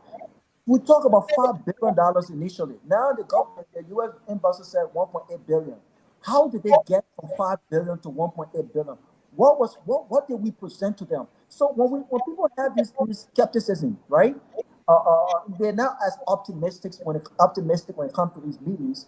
I think they earned that because the government, not just Waka, government after the other, have not shown that they are prepared, that they have a plan, they have a foreign policy prescription when it comes to these international deals. It's like anything we give you, you must accept. But what they're taking from us is way more than what they're giving. So we need a plan. You can just go to a meeting and say, let's hope something come out of the meeting. No, what's the plan? Well, guys, it is clear there is a big division even in the United States. This lady by the name of Laura Loma, she's a very good friend of the president's. She was concerned about what's going on, and she wrote the president and tagged all the big wigs in the Republican Party. She tagged Senator Ted Cruz. She tagged Marco Rubio. Jerome Gaiman. she tagged it. We saw the signal coming, but it says here, the U.S. President Donald Trump intensified efforts to curb China's global influence through tariff and tough rhetoric. A storm grew brewing over controversial rail deal in Liberia involving Ivanhoe Atlantic, formerly HPX. The deal, critics claim, is being pushed by elements within the U.S. State Department in a manner that contradicts American strategic interests, potentially handling influence over critical mineral resources and routes through Chinese-linked companies. One of Trump's outspoken ally, Laura Loomer, took to social media to raise the alarm, tagging high-profile Republican figures, including Secretary of State Marco Rubio, Senator Ted Cruz. Loomer posted an investigative article by the Floridian headlines, Trump's Golden Age at Risk, pro-China deep state in State Department accused of undermining America's interest. CCP-backed firm to sabotage U.S. supply chains. The article claimed that some U.S. State Department officials are pressuring the Liberian government to approve a rail concession that will remove ArcelorMittal as the operator of the Yeke part to Buchanan Railway and grant access to Ivanhoe Atlantic, a newly rebranded company with reported link to China firms. In response to inquiry from Front Page Africa, Ivanhoe Atlantic denied any inappropriate involvement by the U.S. official. He said Ivanhoe Atlantic, like many U.S. companies operating in foreign jurisdiction, has the commercial advocacy status under U.S. guidelines and appropriately supported by the U.S. Embassy. Notwithstanding, no U.S. Embassy staff or U.S. government official was ever a party to the negotiation with the government of Liberia. The company said in a statement, can you imagine, rather than inviting in new infrastructure, Ivanhoe is accused of pivoting its strategy towards gaining total access to ArcelorMittal's existing, fully operational railway, an asset the Luxembourg-based steel giant has invested over $800 million to construct and modernize. According to report, ArcelorMittal currently employs about 3,200 Americans across Alabama, Ohio, Texas, and has spent $100 million in U.S.-made equipment for its operation in Liberia for this year alone, just in this year.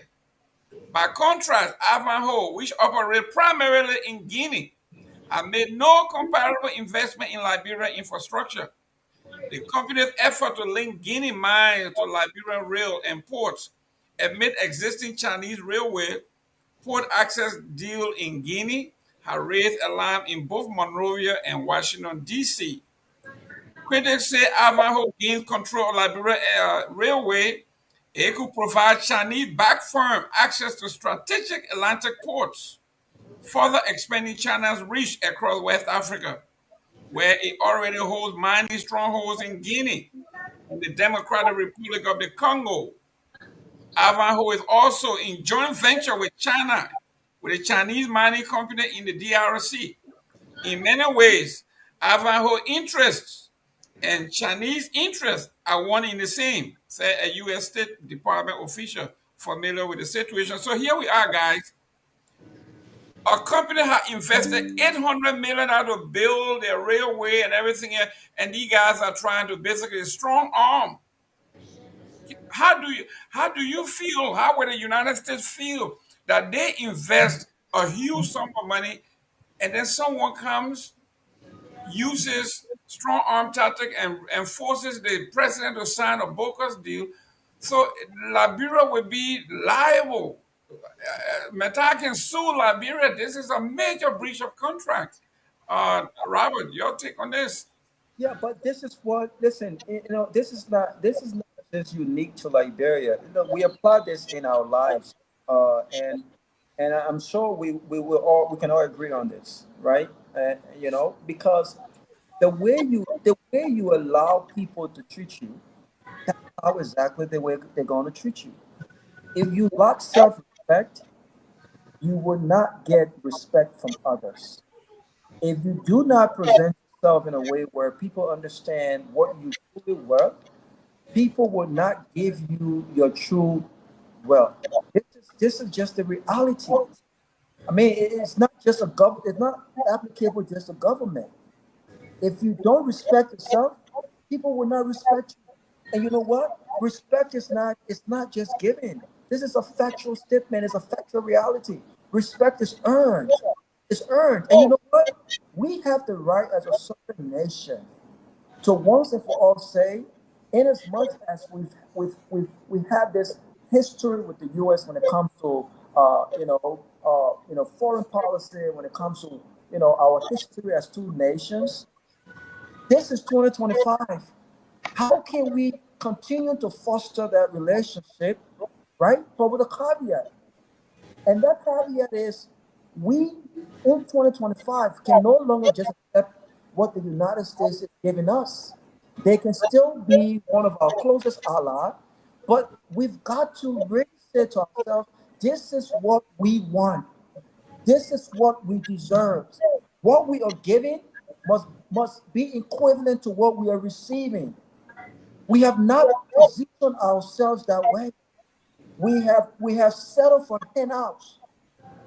When the U.S. embassy said in their message yesterday that this is our strategy to transition from aid to trade, I believe them. But I don't think that we are demanding what we deserve. I would have been excited had we gone from $5 billion to at least $3 billion. I would have been excited. Do you know what $3 billion can do if we're properly invested? But from $5 billion to $1.8 billion, and then we're going to Washington D.C. without a plan, and we're still hoping that something comes out of it. What do you expect to come out of Washington D.C. when you don't have any expectation? In these meetings, there have to be expectations. There have to be negotiations. It can't just be what the U.S. wants. And you know what the U.S. is doing? They're very smart. They're very smart. They understand the potential and the fear of China and Japan. They understand that. So can we have our cake and eat it too? Of course we can. We can. The U.S. can remain a close ally, but we can also pivot to see what the Chinese and the Japanese are offering us, and if it's within our interest, if it benefits us, we can go the other route. But the U.S., like Liberia government after the other, have presented themselves too small, that we don't deserve anything, that the U.S. is a very powerful country. Of course they are. So we cannot have any position when it comes to foreign policy. We got to rethink that.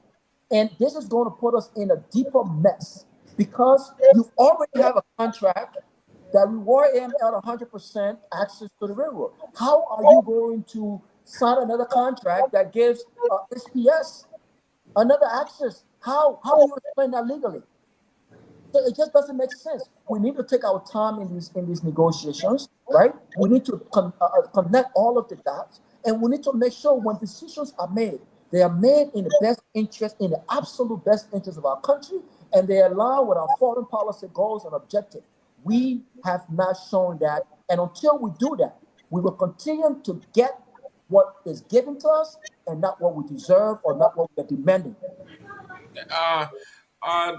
Pewee, according to the Floridian, and I'm glad that Florida is taking a major part in the exposing stuff.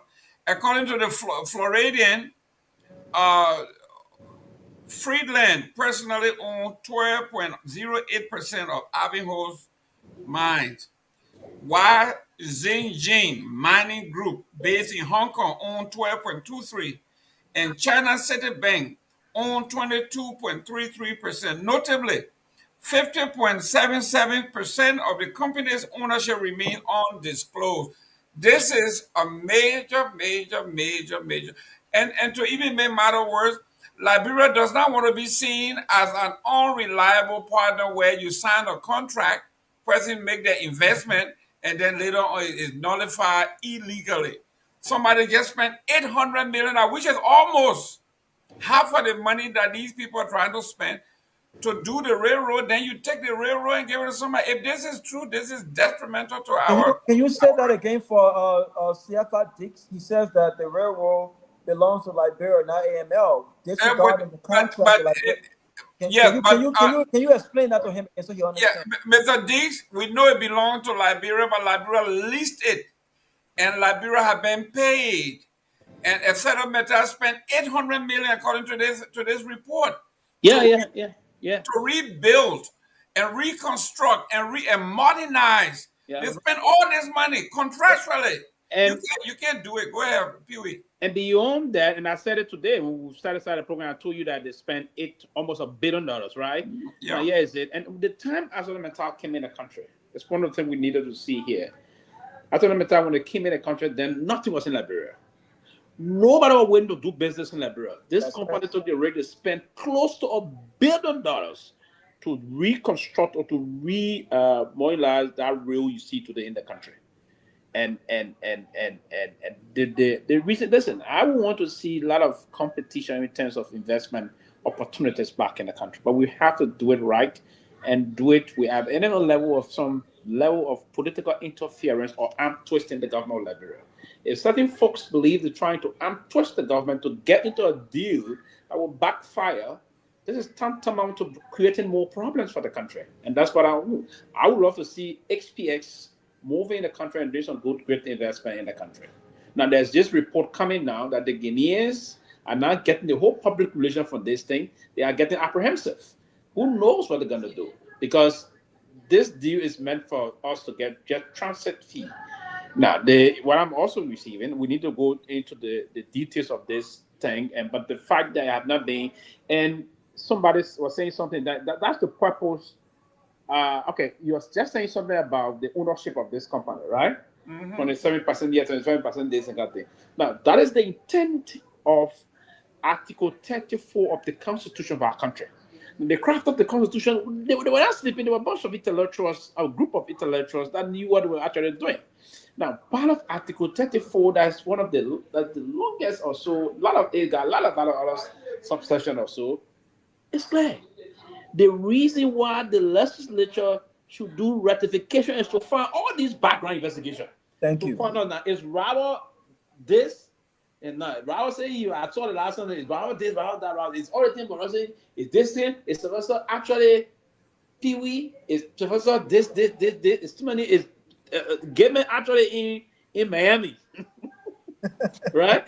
That's right. The legislature will do the background check, and after the ratification, because behind the scene of the ratification, a lot of things will point the deal, but we have to find out who is actually having share in this and what is it.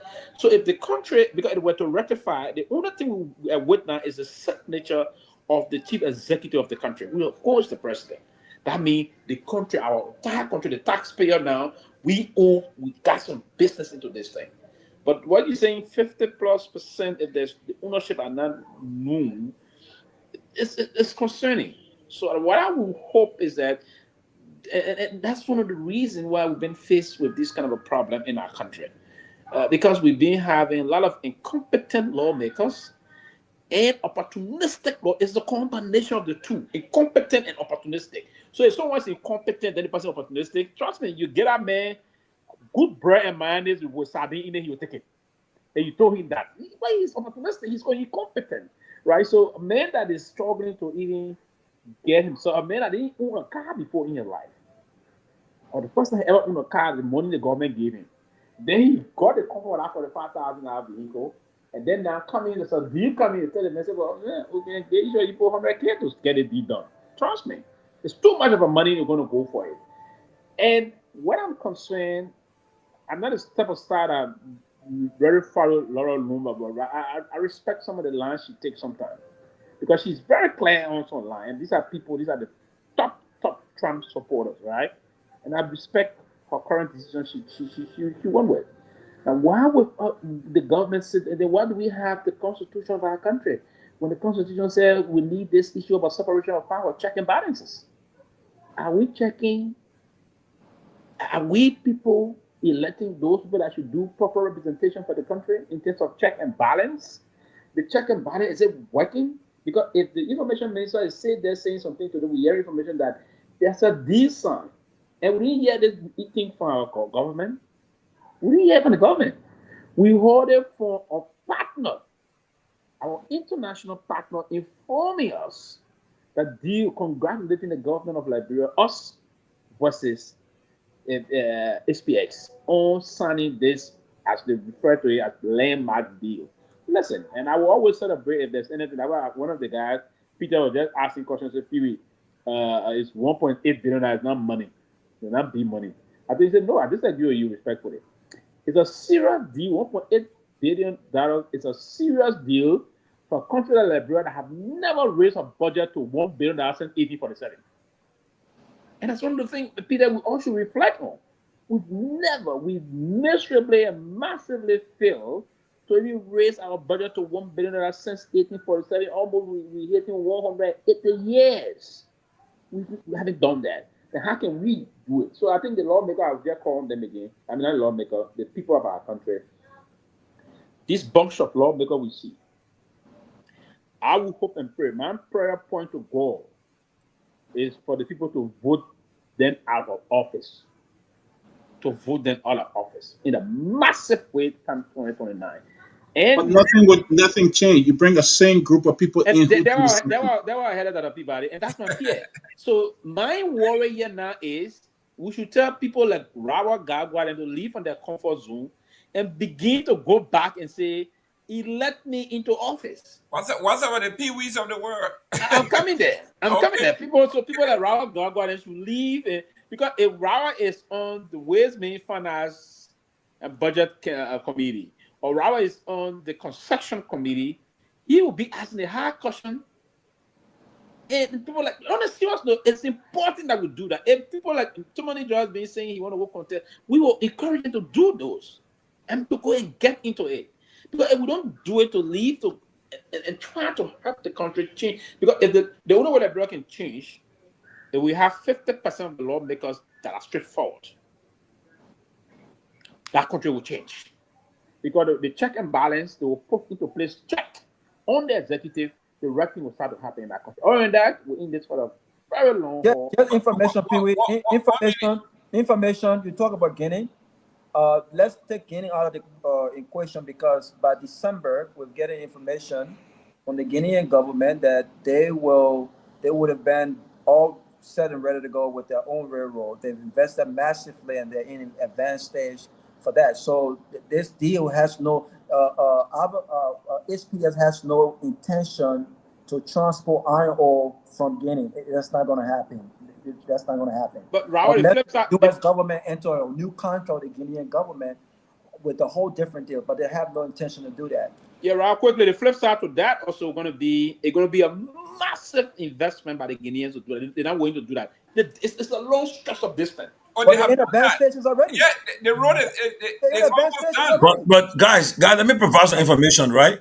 I just got. But I think they want to make their money quick before they can complete the project. They want to make I think so too. But let me say this though. They're adding Guinea to it to make the deal look sweeter. One minute. Yeah, go ahead. Yeah, what happened? I was just informed that these guys from the HPS guys were in town, right? They came for the 4th of July program. That was one of the reasons that Bugger went to that 4th of July program. When he got there, he met the people, and the people said that whenever that agreement, that stuff to be signed. So and Bugger showed the people that he was going to sign it. But then how they call themselves they how they call it, what the name of the ministerial committee name? They have ministerial committee that they got.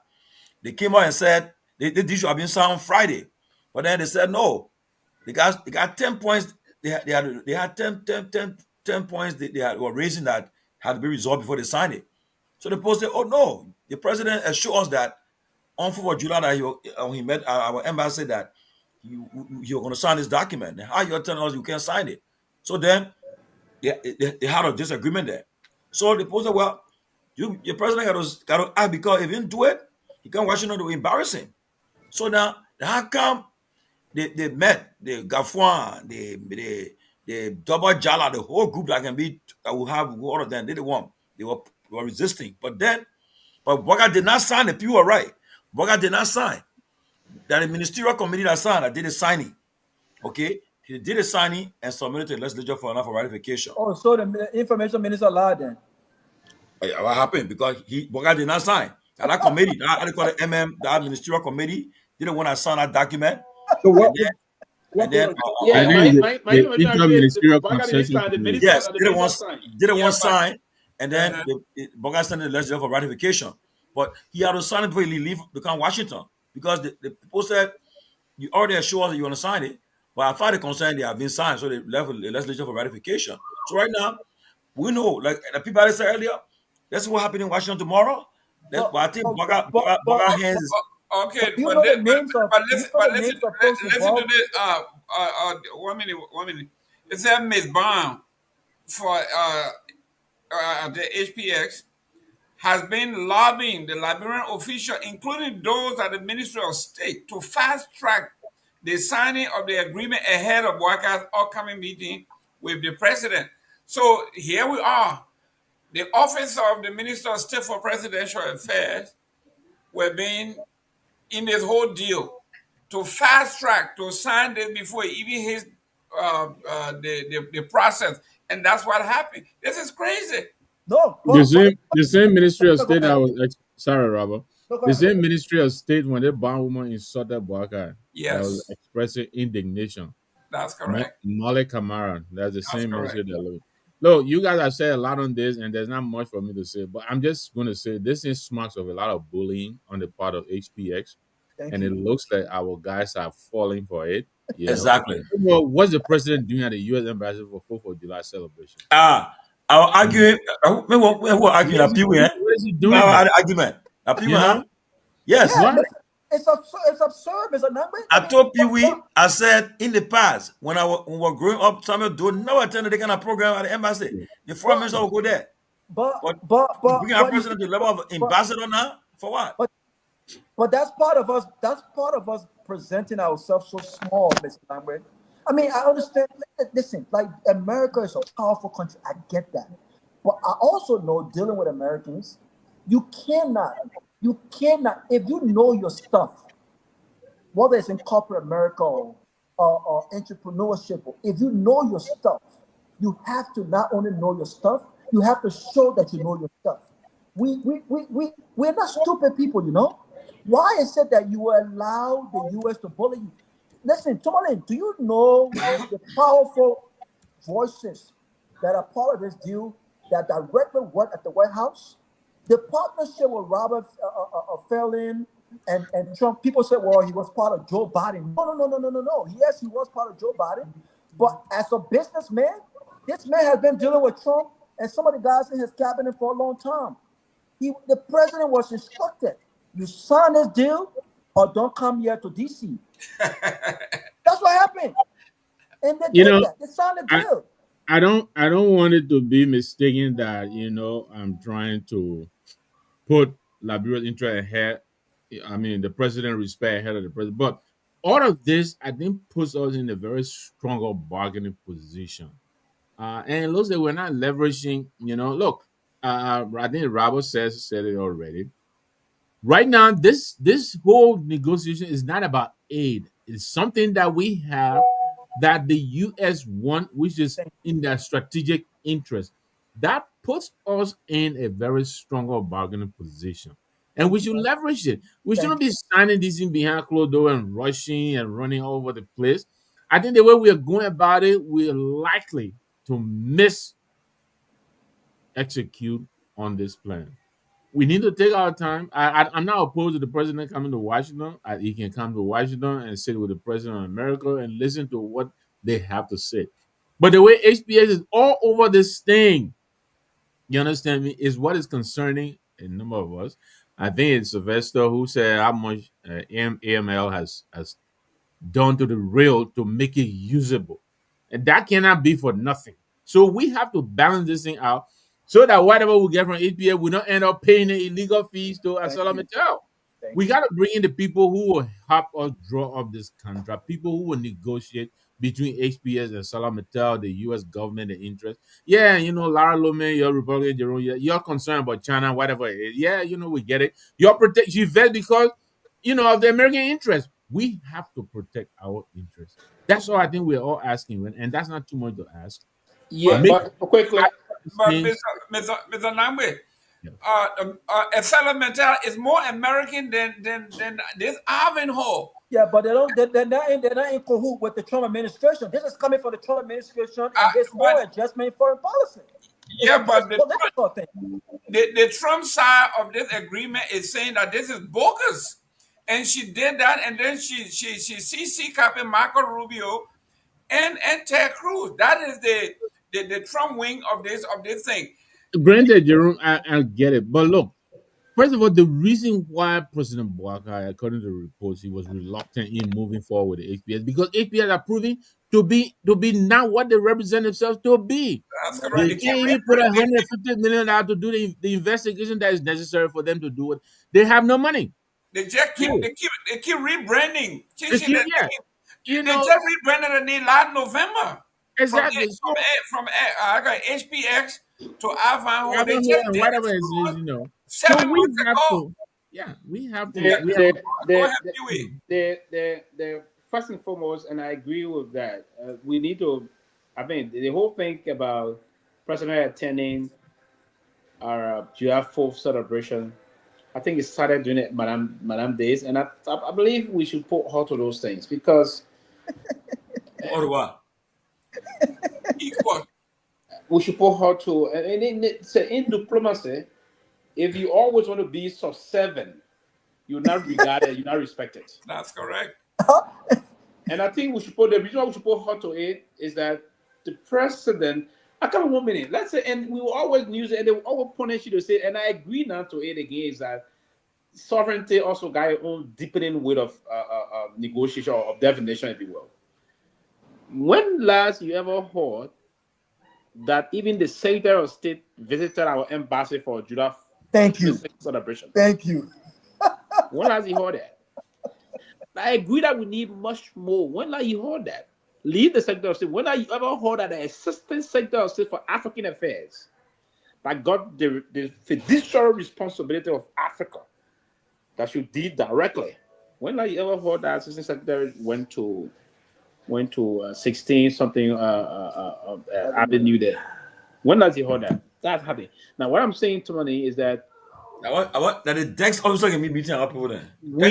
We should now. We'll need a foreign minister that want to sit with the president of our country and say, Mr. President or Madam President, it's about time that some of these programs, when they are organizing it, let the Minister of Foreign Affairs at least, because this is our premier, they are our premier and major partners.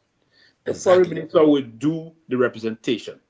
The foreign minister, not the, in other cases, it will have been the assistant minister for American Affairs. Exactly. Now, when we started, before President Torgbean could change the nomenclature from Secretary of State, because at the time the Minister of Foreign Affairs was Secretary of State, the assistant minister for American Affairs was very more powerful.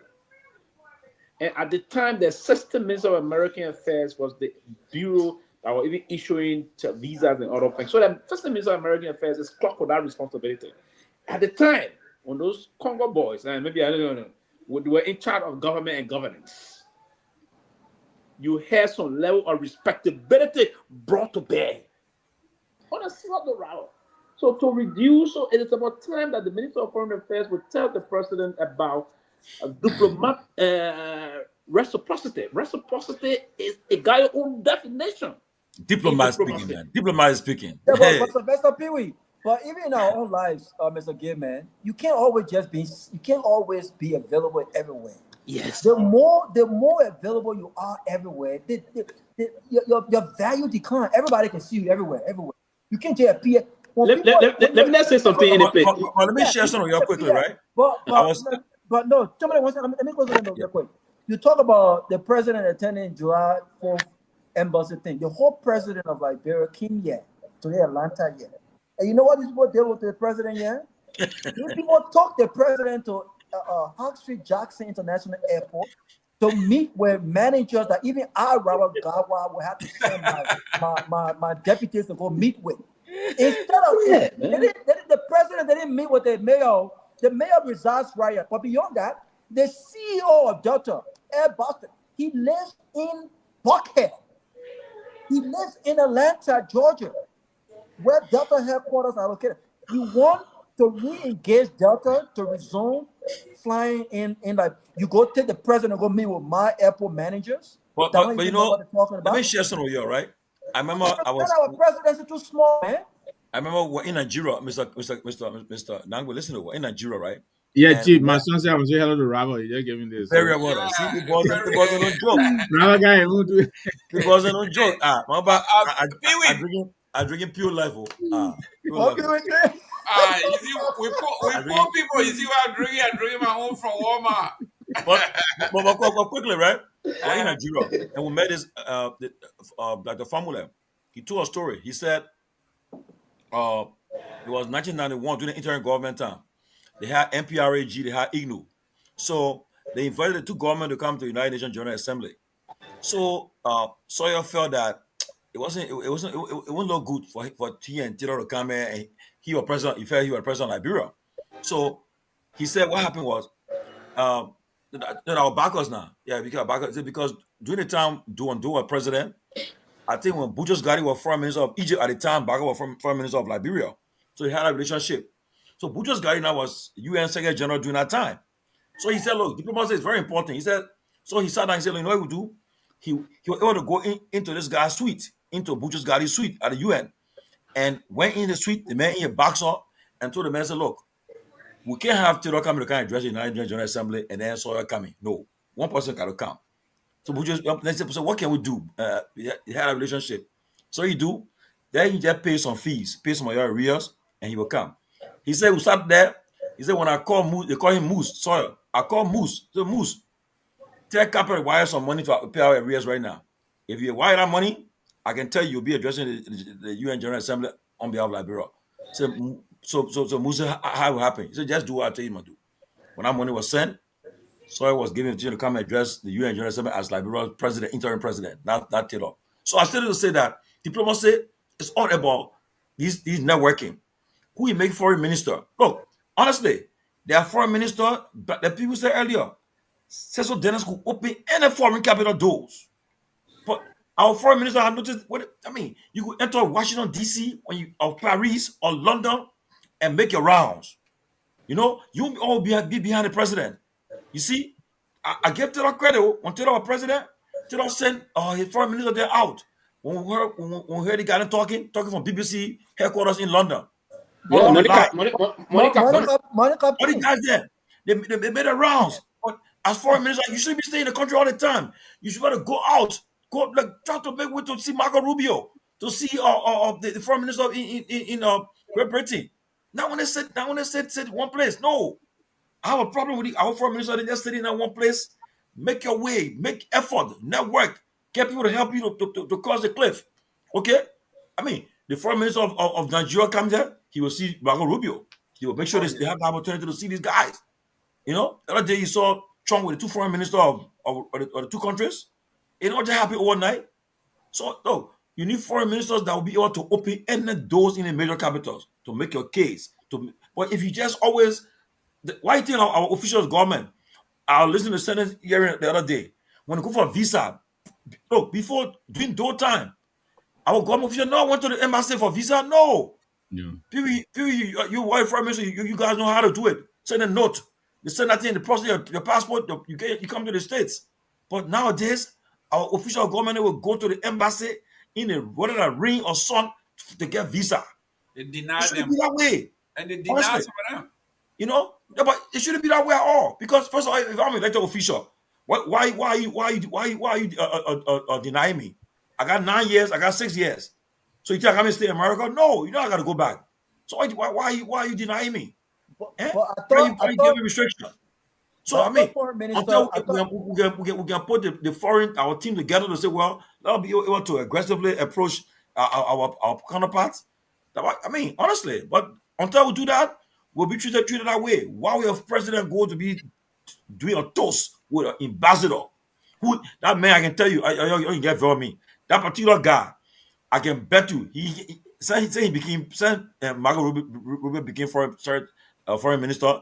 He haven't seen Marco Rubio yet. That ambassador, I can bet. No. I can bet you. Chief, I can bet you. I haven't seen Marco Rubio yet. To tag on to what you're saying, I know Raul will come in. Sometimes we think too complicated and we complicate this matter, but sometimes they give you. Jerome Gateman sitting right here. He has a very large network in the Republican Party. Jerome can set up a meeting for these people. He's done it before. He's tried to set up a meeting for the people. He's not the only person. There are other Liberians here like that who have that capacity. I understand the foreign minister was here and there were discussions had before this announcement was made. So I don't know to what extent, what she did. But yes, Sarah, she comes from the NGO community, the UN community. I understand her strong backer is the current minister, UN ambassador to the UN, Greenfield, who was in Liberia. I understand, they're very tight, and she does have it, but I think she's a Democrat. Is Greenfield still ambassador? You know, I don't even think so. I don't even think so. So now we have a Republican team running the government. They have to find people who can help them get into the Republican, belly. And Jerome can be helpful. There are other people who can be helpful. Reach out and ask for help. It's not complicated. We have Jeff Vendrew right here, Councilman Barkley, James Barkley right here. He just got re-elected on the Pleasantville City Council. We went to James. He processed an invitation. My wife and I, as Yula, we met with Jeff Vendrew. Very simple guy, but these are the guys trying to talk to. They can set you up, but you have to have that connection. Like Tomalin is saying, you got to have that evidence. But I always thought that, and this is why sometimes I go back. Charles Taylor was handicapped in many instances, and I don't think he was the best guy for our country, and given all of his involvement. But under normal circumstances, you had a guy like Charles Taylor. I think, given his condition, he was able to post some really great guys around in governance.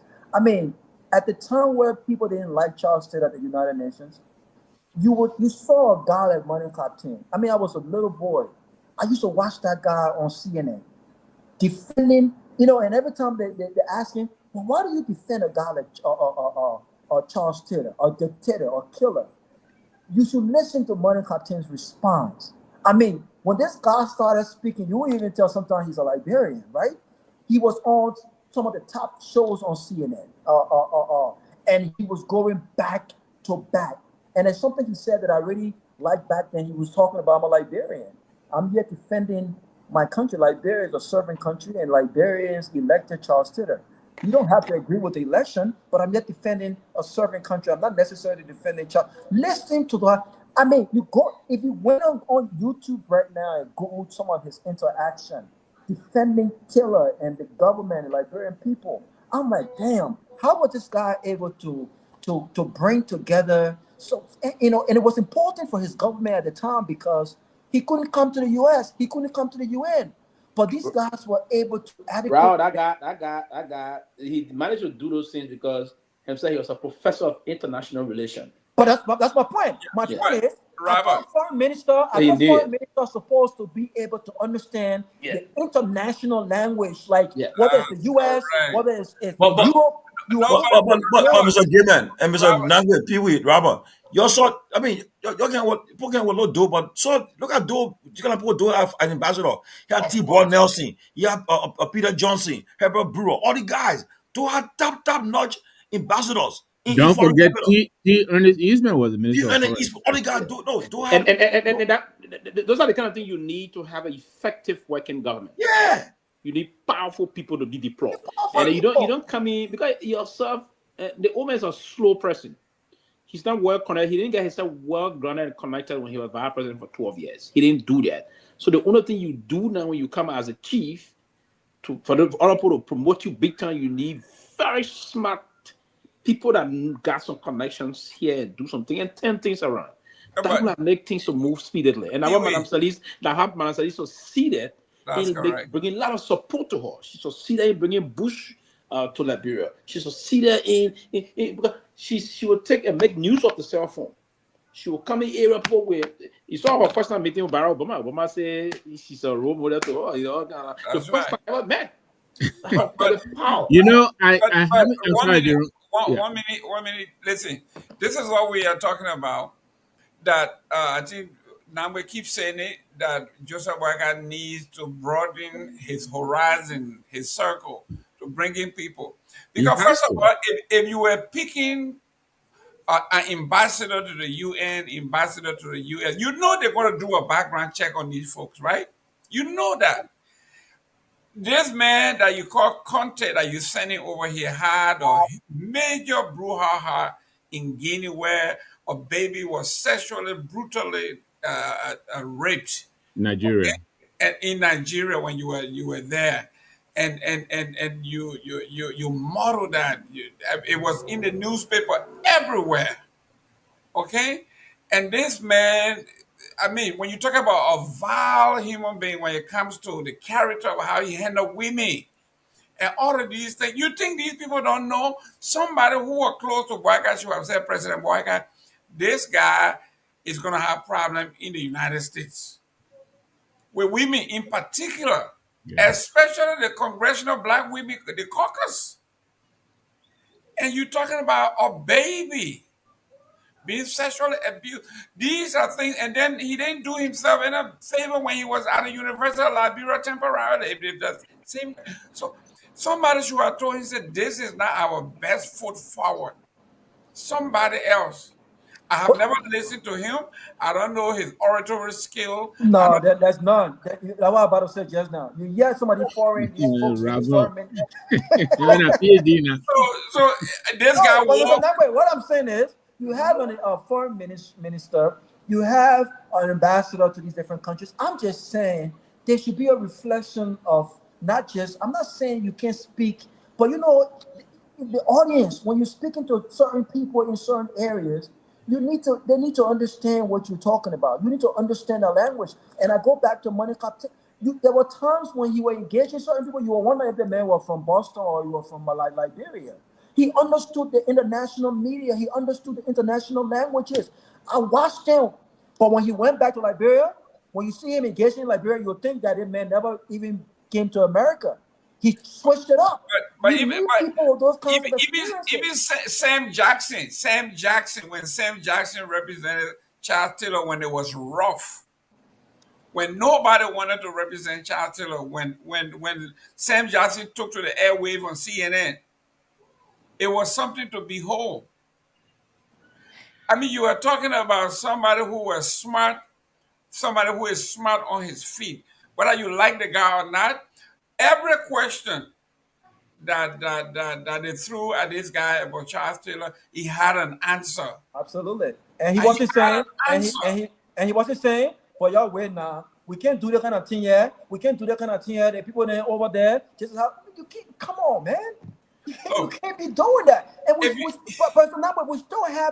still have the brains. Even in Liberia, we have well articulated people, experienced people. The problem is we have not reached out across the aisle. Once you criticize the government one time, people see you as an enemy to the government. Instead of looking at what you bring to the table and how you can help the government become successful, we are very limited in our thinking. You know what I'm saying? We got people who can.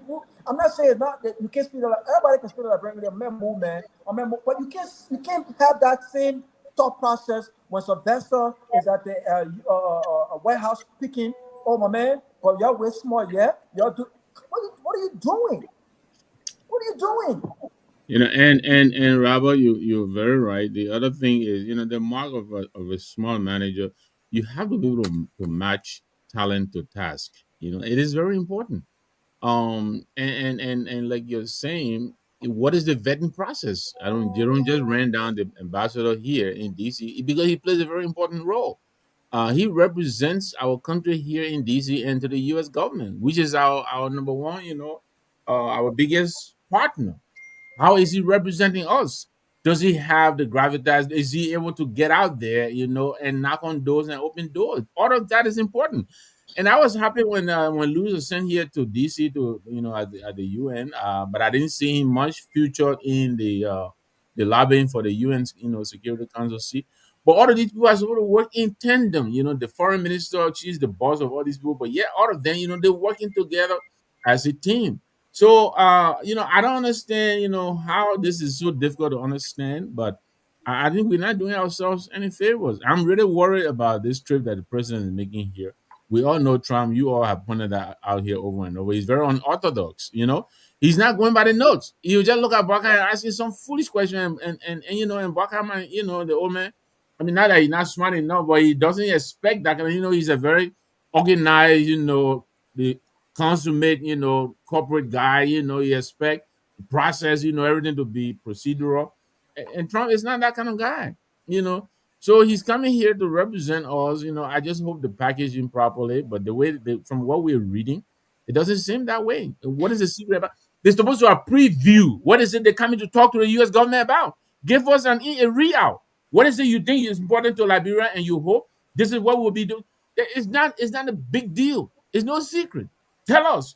You can't leave us here just guessing and guessing because nobody's saying anything to us. What's the big secrecy around this? Even the press is being thrown out in an event where the press themselves were initially invited, and then you throw them out, and the Minister of Information comes on here.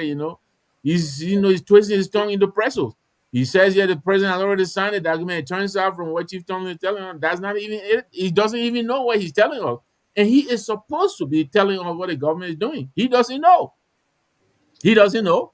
It turns out it's the committee that has signed this, and now they're going to take it to the legislature to ratify before the president signs it and all of that. But I think Ivan Ho wanted something to get started in concrete terms before the president left Liberia, and I think this is what we're witnessing.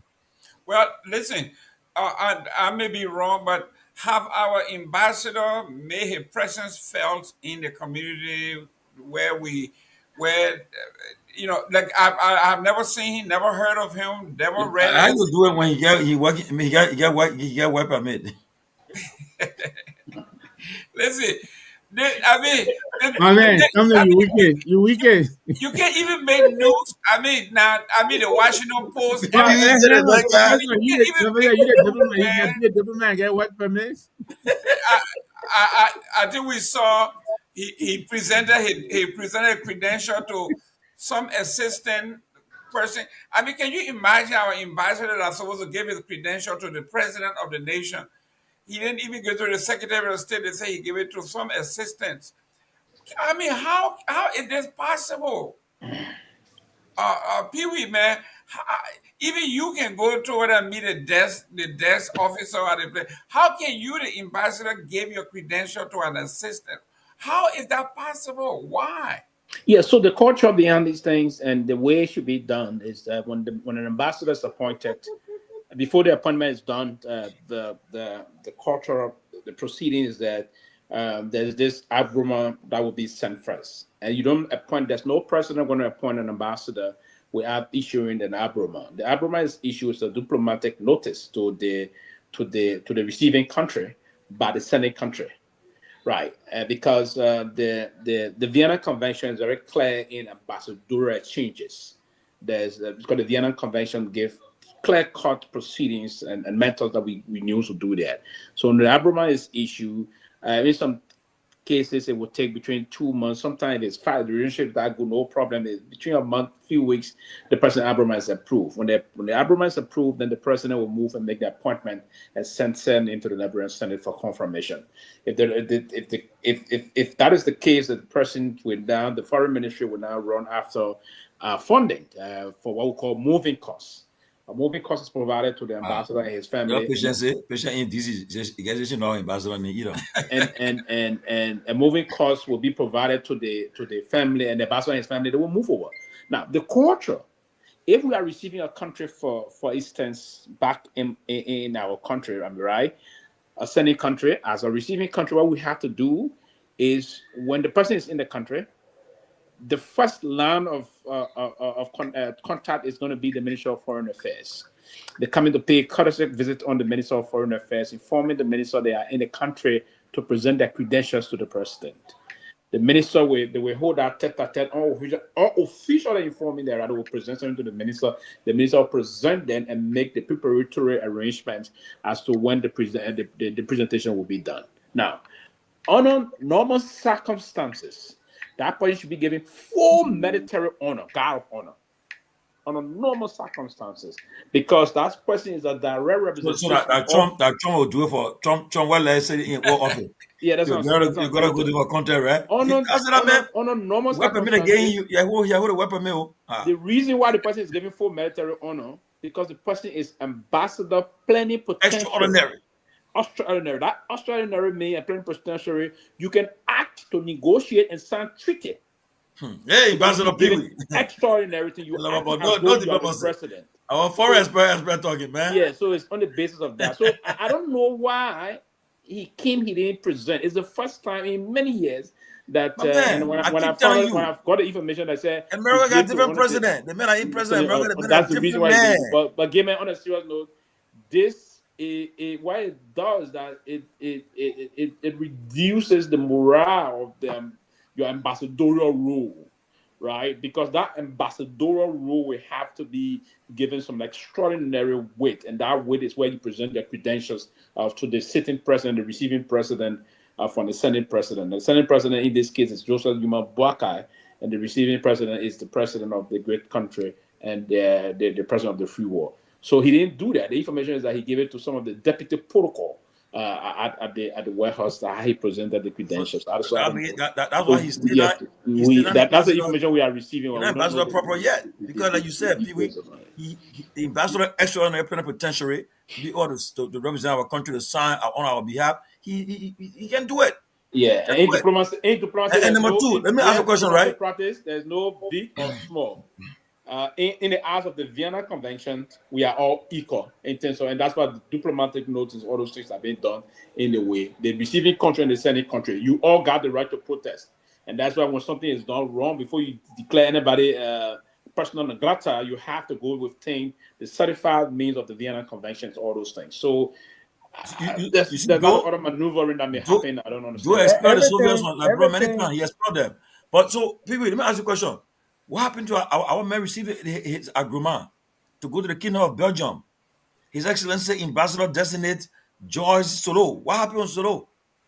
Yeah, so George Solo, I don't know, and I'm not saying it to hit him up or so, but I said last time when I heard that in the grapevine, I thought, listen, to be assigned as an ambassador in this kind of a very serious country, you don't need to be a kind of a toxic element. Yeah, right. So trust me, the agreement wouldn't be accepted. So they're not toxic. Today's a seasoned diplomat. No, they will go back to your record. They will go back to your record. In diplomacy, they will go back to your record. They'll see the statement you made before. It was the same solo doing a campaign that was causing a representative great man. Exactly. They'll go back to that. Your man this. Your man speaking in raw Liberian English. Yeah. Listen, diplomacy is a strict. But Sylvester, why I say every time it comes to Liberia, when it comes to international affairs, why everything have to be abnormal? You just say on a normal circumstances. Why is it that the process is not normal when it comes to Liberia? And then an important point. But before I get there quickly, I'm going to take a few seconds to say this. So is no longer considered. Now we have a new ambassador destined to the Kingdom of Belgium. We have a new ambassador destined to the Kingdom of Belgium. We have Leva Dima is now the ambassador destined to the Kingdom of Belgium. So what happens, Solo? I'll call Solo tomorrow. I'll bring Solo on the show. I'm saying to you, we have ambassador. Don't bring that man on the show, yo. So we have Leva Dima that is now. That's what I'm saying to you. Robert, you scared of course? Oh no, I will give it right back to him. That's what I'm telling him. Don't bring it yet. I suspect the agreement when I accept. So the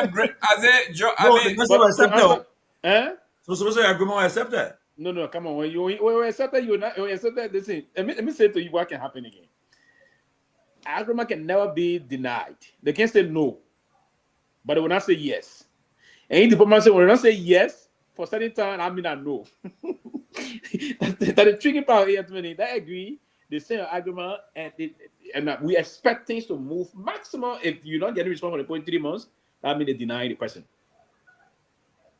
If they're not responding that they set in 3 months, maximum 3 months, then I mean you got to go by and name a new ambassador. So again, as I will come back into my usual statement, is the signal.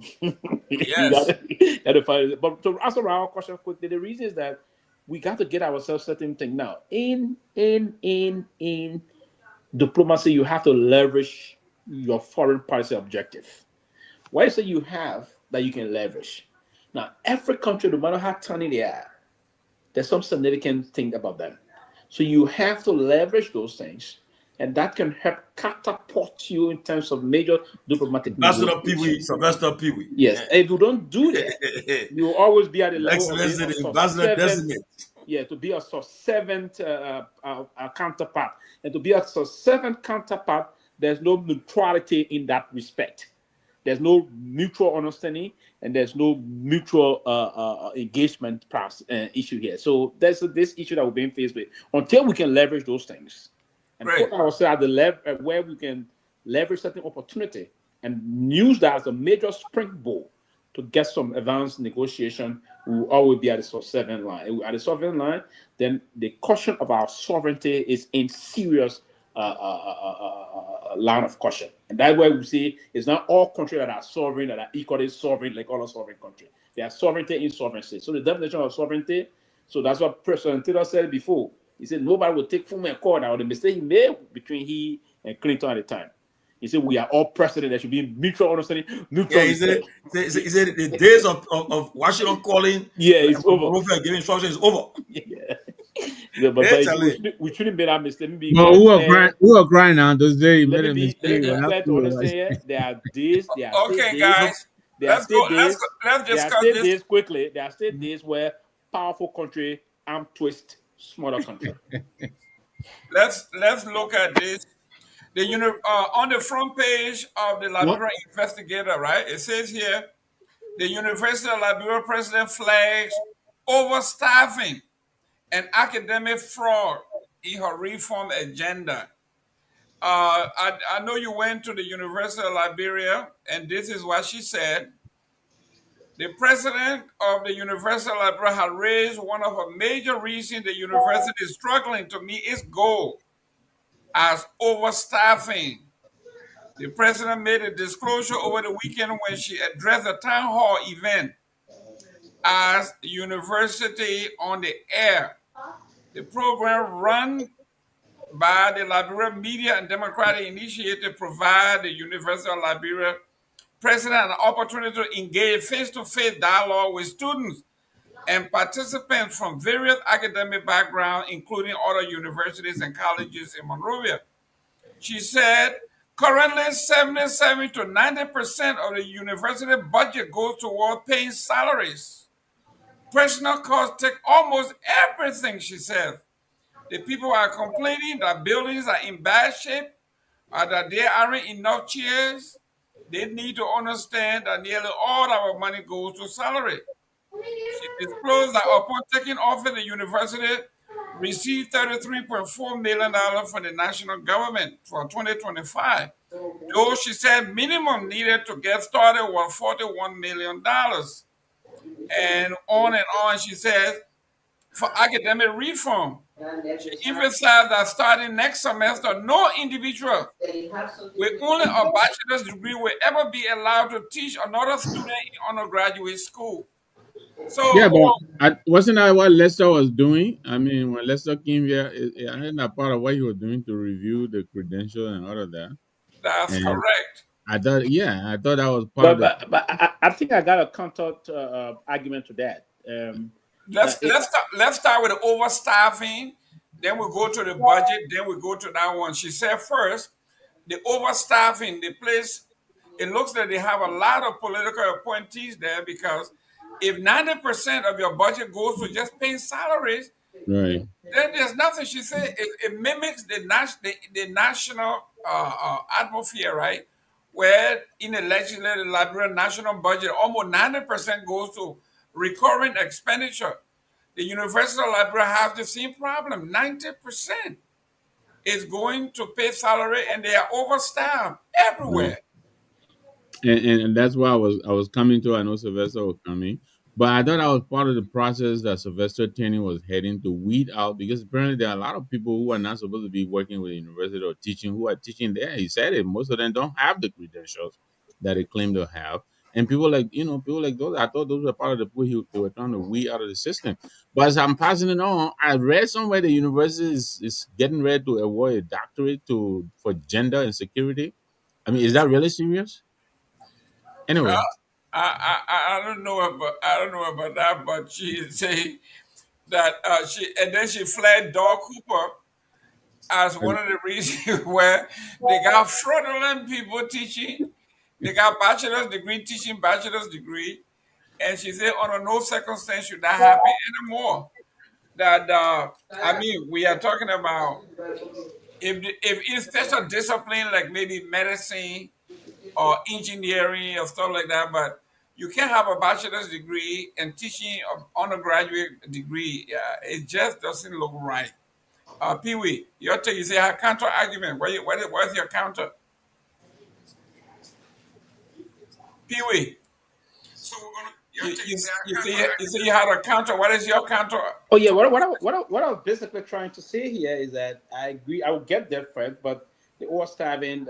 I think the president of the new president of the University of Liberia on the ground hit the ground running for some time now. I thought at this critical time she should have come up with this understanding as to overstaffing. You have to understand first and see all the departments. That we have different colleges. For instance, the business college is one of those colleges that are well populated in the University of Liberia. They got the highest population in terms of students. Now, what's the focus point? Now, in the business college alone, we have different set of departments. Now, the accounting department, the management department, the public administration department. These are among the few departments we have in the business for the business college, for instance. So, how do you copy as an academicians? You have to deploy kind of a particular study as to what is the population of the business college and how many instructional staff you need. You have to do that assessment and know, then you begin the process now of seeing the credentials of those that are already instructing in the areas.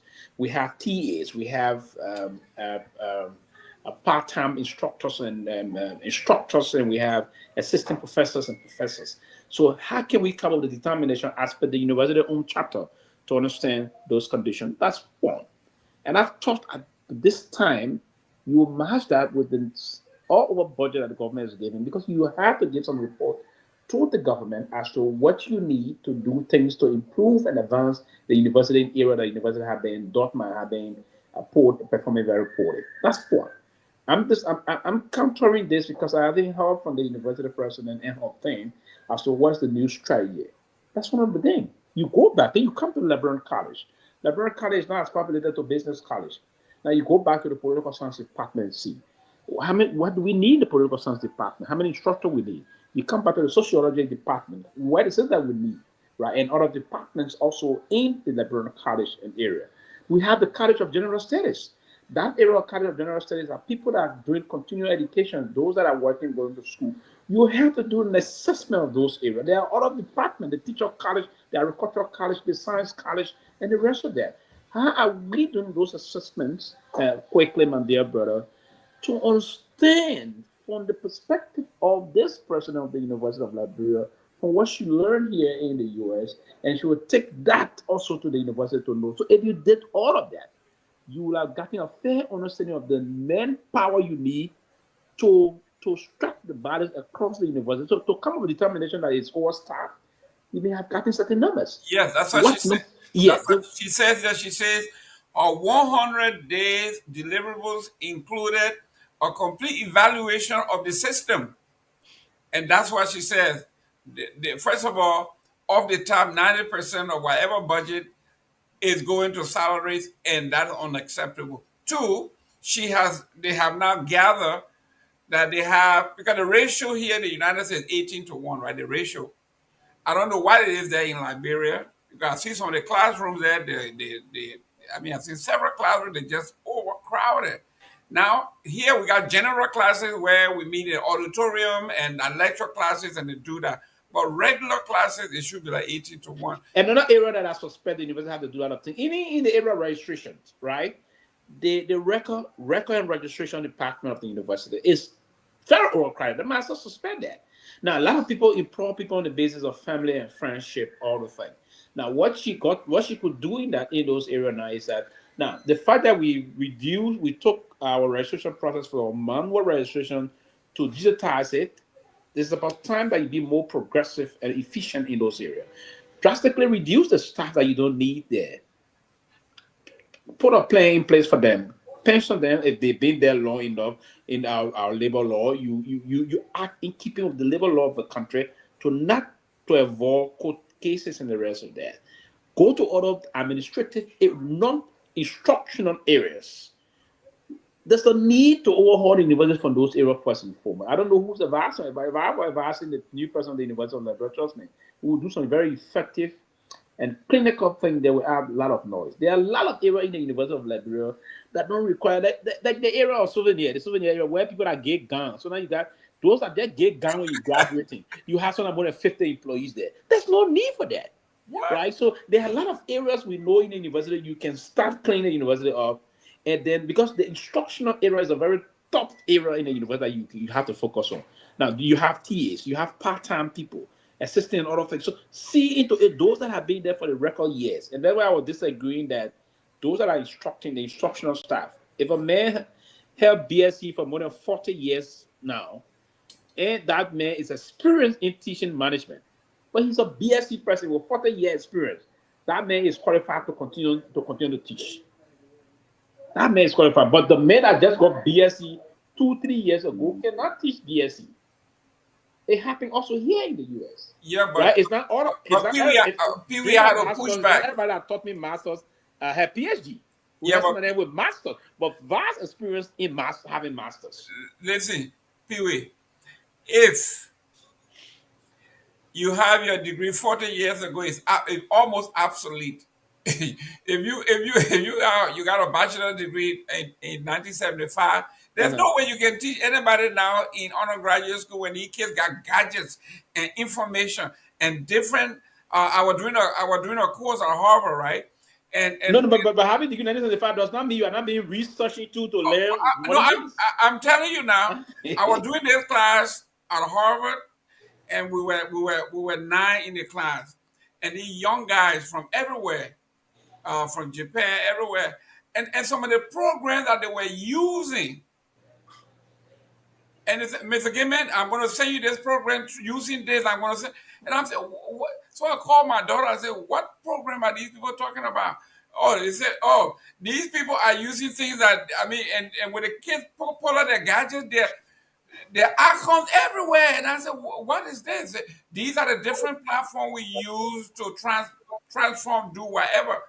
And I had to go back and learn some of these platforms because some of us that went to school in the 80s and 90s and early 2000s, we know WordPerfect, we know Word, we know this, we know that different spreadsheet. Those are the kids don't even use those things anymore. So yes, it is. There was a gentleman at the University of Liberia, Mr. Garguah. He did computer engineering in the 60s.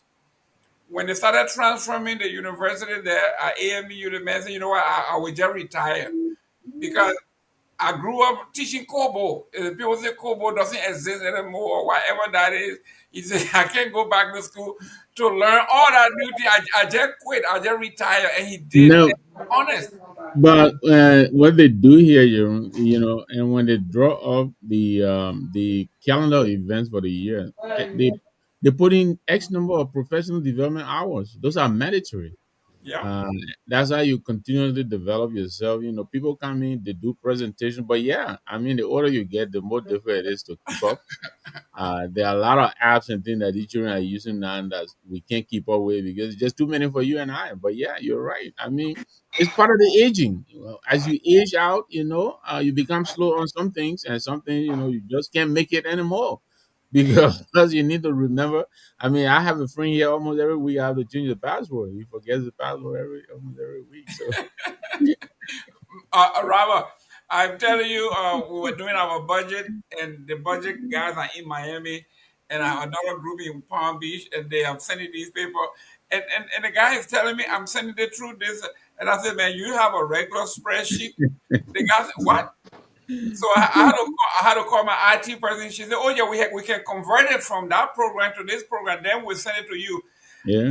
You gotta convert all this Yeah. Yeah. because that's the new So thing." so right now I got transferred from my old property, and I'm at I've been at one of Marriott's other properties, but it's a bigger hotel, more than 600 rooms, Woo. uh, 3 4 different Big. restaurants, but compared to the JW Marriott, where it was smaller, 300 rooms, and stuff like that, but it was a luxury property, uh, as compared to this hotel.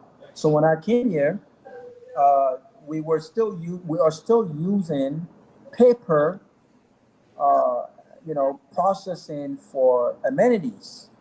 So if Mr. Nama was staying at the hotel, and he was a VIP, and events or sales wanted to wire him, they would have to fill up an amenity sheet, and then a sales representative will have to walk the amenity sheet into BMF department, and then take a copy to culinary department, because BMF delivers the amenities and culinary makes the amenities, right? And I'm That's a like, lot. That's a lot. I'm Yeah. like, why are we doing this? And then on top of that, at the end of the shift, I have to collect all of these amenities and send a confirmation emails to uh, all of the different managers, the sales managers, the exec team, front desk manager, whoever orders amenities, to tell them that this amenity was delivered. I have to put the guest first and last name, put the guest phone number, and what kind of amenity was it. And I'm sitting in my office like, this is outrageous. This is completely old school. And so I had a meeting and I said, we need to change this process. We need to make the process much more efficient. And we need to do away with this whole paper stuff, right? And so I'm in the process of actually enrolling the hotel in the real time reservation. Is a global amenities company that makes the process smoother, and everything is done online. So guests can go online, order amenities online, pay for it online. Anyone from in-house can go online, order in-house amenity, and all of the confirmation goes to our emails. When it's delivered, all I gotta do is press a button. It says completed. It goes to the email. And so people are like, does this thing actually? I said, yeah, it exists. Multiple of our sister properties are using that. So it goes back to say that the world is changing every single day. And when Yep. people talk about we are in an age of technology, right? And what that actually means, I'm not well versed in IT. My wife has a bachelor's degree in information technology. She works for the government, so she's more into IT and what. But when you see some of the things she does, it amazes me, right? But there are people in this industry that are still doing things the other way. So how do we learn? How do we evolve, right? How are we looking at what's working now and changing our mindset and the way we do things to what works now? I think is very, very important. In Liberia, however, we do not see the world involving when it comes to the age of technology to say, you know what can we put in place? What mechanism can we put in place to really direct that? Look at our universities. How many of our students are learning IT in schools? How many engineers do we have graduating? Most of the kids they want to graduate with a bachelor's degree or master's degree in political science, but they don't understand that not everyone can work in government. Not everyone can work in government. So we need to change that mindset and look and see what's happening now. We, What's happening now, I think, is very important. we're just behind. Look, Victor, when we got to the middle of the class, one of the young men, I think I was doing the course online, right? And he was in the dorm at Harvard, and one was at MIT, one was at the University of Japan. And the kid asked me, he said, "Mr. Gamer, how many screen you looking at?" I said, "I'm looking at my computer screen." He said, "Oh, now I know why you're trying to. You need multiple screens." So I said, why? He said, he said, do you have Fagoma 12? I said, no. He said, okay, you need to order this. You're going to have 3 screens where you can do this, do that. That's how you process it. With this thing we're shooting by you is coming from multiple screens. Absolutely. You are stuck at looking at one screen. Yeah. You got 3 desktop. You got 3 people thing in your offices. Yeah. That's right. Yeah, and you're doing different things. So I'm looking at it. We here, right? I have a very good staff. I got an IT department. I got my office manager. They are all the gadget gurus and all that. If we are struggling here, just imagine folks there. So when you hear about the ambassador coming to this country, interacting with his peers that have access to everything that the world has. Yeah. When he goes there, he's totally lost. He's an alien. Basically, that's why he is. He's an alien. I don't even know whether he has the iPhone 16 Pro Max and all the gadgets that go along with it. I don't know if he does. But these guys are walking, working. And Jerome, take it from me, I don't care how confident you say you are. You walk in a room and somebody has an edge over you, you feel intimidated. Yeah. It's just a fact of life, you know? It is. Gentlemen, it's after 9. Yeah, I gotta go. Let's go, guys. We'll see you tomorrow. Okay. Yeah, it's been great Please don't hanging with you forget guys. to make your contribution, guys. We're doing a great job. Yeah, we have to do that. Even though Rabo and Sylvester already took care of it, but you can still say your Okay. contribution. Yeah, we need to build our reserve. So whatever they're done with you, say we need to build our reserve. Hey, We'll see you guys, but it's all it's to have a meeting, please. okay. Oh yeah, it's all confirmed. It's all confirmed. President Boga will be at the White House tomorrow, and they'll be meeting with President Trump. They are all confirmed. The team is in Washington D.C. They're in the hotels. They've been preparing for the meeting now. But come why you call Uncle Friend at the thing they came for? Nobody's confirmed. Everything's set now. The poor be meeting tomorrow. Yes. Yeah. So they are all there. They are in high spirits, and they are all celebrating right now, preparing for the meeting tomorrow. And tomorrow what happened tomorrow in the White House. Quickly, the only thing I'm a little bit concerned about, and I don't know why they can do this, the media to Netanyahu and other people when they come, they will announce it ahead of time. My man. I'm not saying there's no cable news yet. Man, you compare with Netanyahu. What's the reason? My man. Look, tomorrow, before tomorrow's show. No. Netanyahu, when the two African farmers come to sign the deal. My man, I'm 5% tomorrow, my man. Hey. They're talking about they're talking about what kind of color tie the president should wear. What should wear, solid blue or solid red? And what kind of shirt to wear on it? No, tomorrow the president will be meeting with Trump, and it will be a successful meeting. We'll pray for them. They'll get our prayers. Mr. Number, what kind of tie the president should wear tomorrow? Solid? You know, he can't meet the Republican president in red tie and do well for him, you know? That's right. He better bring that letter there, Mr. Trump. A second Netanyahu, you will be the Nobel Peace Prize. A second is motion for you. Listen, but you know one of the things he could do also, he could use, he said, our former president, Madam said he wanted this and that. So he could also present a letter tomorrow. I don't know if the spot could crack a letter today. That's right. Yeah. The man said he was shocked. But it seems that Trump may like to win this Nobel Peace thing. He may like to win it. What mean win it? We got Netanyahu then ready. Leave Netanyahu issue. The man that didn't deserve it, he wanted. Then why Trump? What mean? Barack deserve it. We talking to? No, Barack started he didn't deserve it. Okay. He questioned he didn't deserve it. Barack didn't deserve it.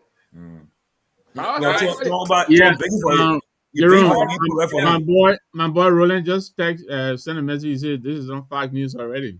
Okay. Wow. The president meeting tomorrow. Yeah, I mean, it's everywhere. Listen, it's on Fox News. The news that we don't know is the man who is inviting them. Why is he inviting them? That's what the news is. These people got. I just got a reporting call. Everything is confirmed. Yo, tomorrow. Listen. Bring one of these people tomorrow. Let's go with them. I'm one of those on this show. When I heard this thing, I said it was a good. And then we went and if you followed the chat room, we had some debate on it in the chat room. I said that we should celebrate this meeting. we should celebrate this meeting. And I will hope. The only thing about it is that if this is about the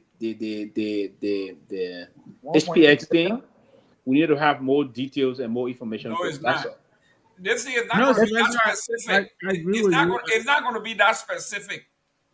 I'm not celebrating anything that does not benefit the Liberian people by large. I will wait. I'll let the people said. I will wait. I have no expectation because no expectation has been given to us on what the government wants. What are some of the things they are going to discuss in the interest of Liberian people? This is not secret stuff. I think the president works for us.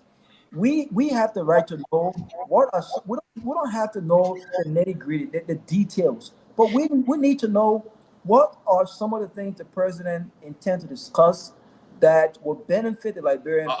I'll let you know in the morning. I'll let you know in the morning. We don't know in the morning, I'll post it. I'll get all the clues in the morning in the chat room. Are we celebrating because the president staying at a nice hotel? What does the meeting tomorrow? Who paying for the hotel in DC? 9 o'clock. Who paying for that hotel? I mean, I agree with you all, Robert. We welcome the meeting, but I think the celebration will be. Who paying for the hotel? You're not calling me. I see you. No, so this guy paying for it. No, it was the invitation. Good night, guys. Of the committee to be responsible for that. Hopefully, let's celebrate tomorrow. Hopefully. Yeah, we'll celebrate. Okay, Let's see. All right, guys.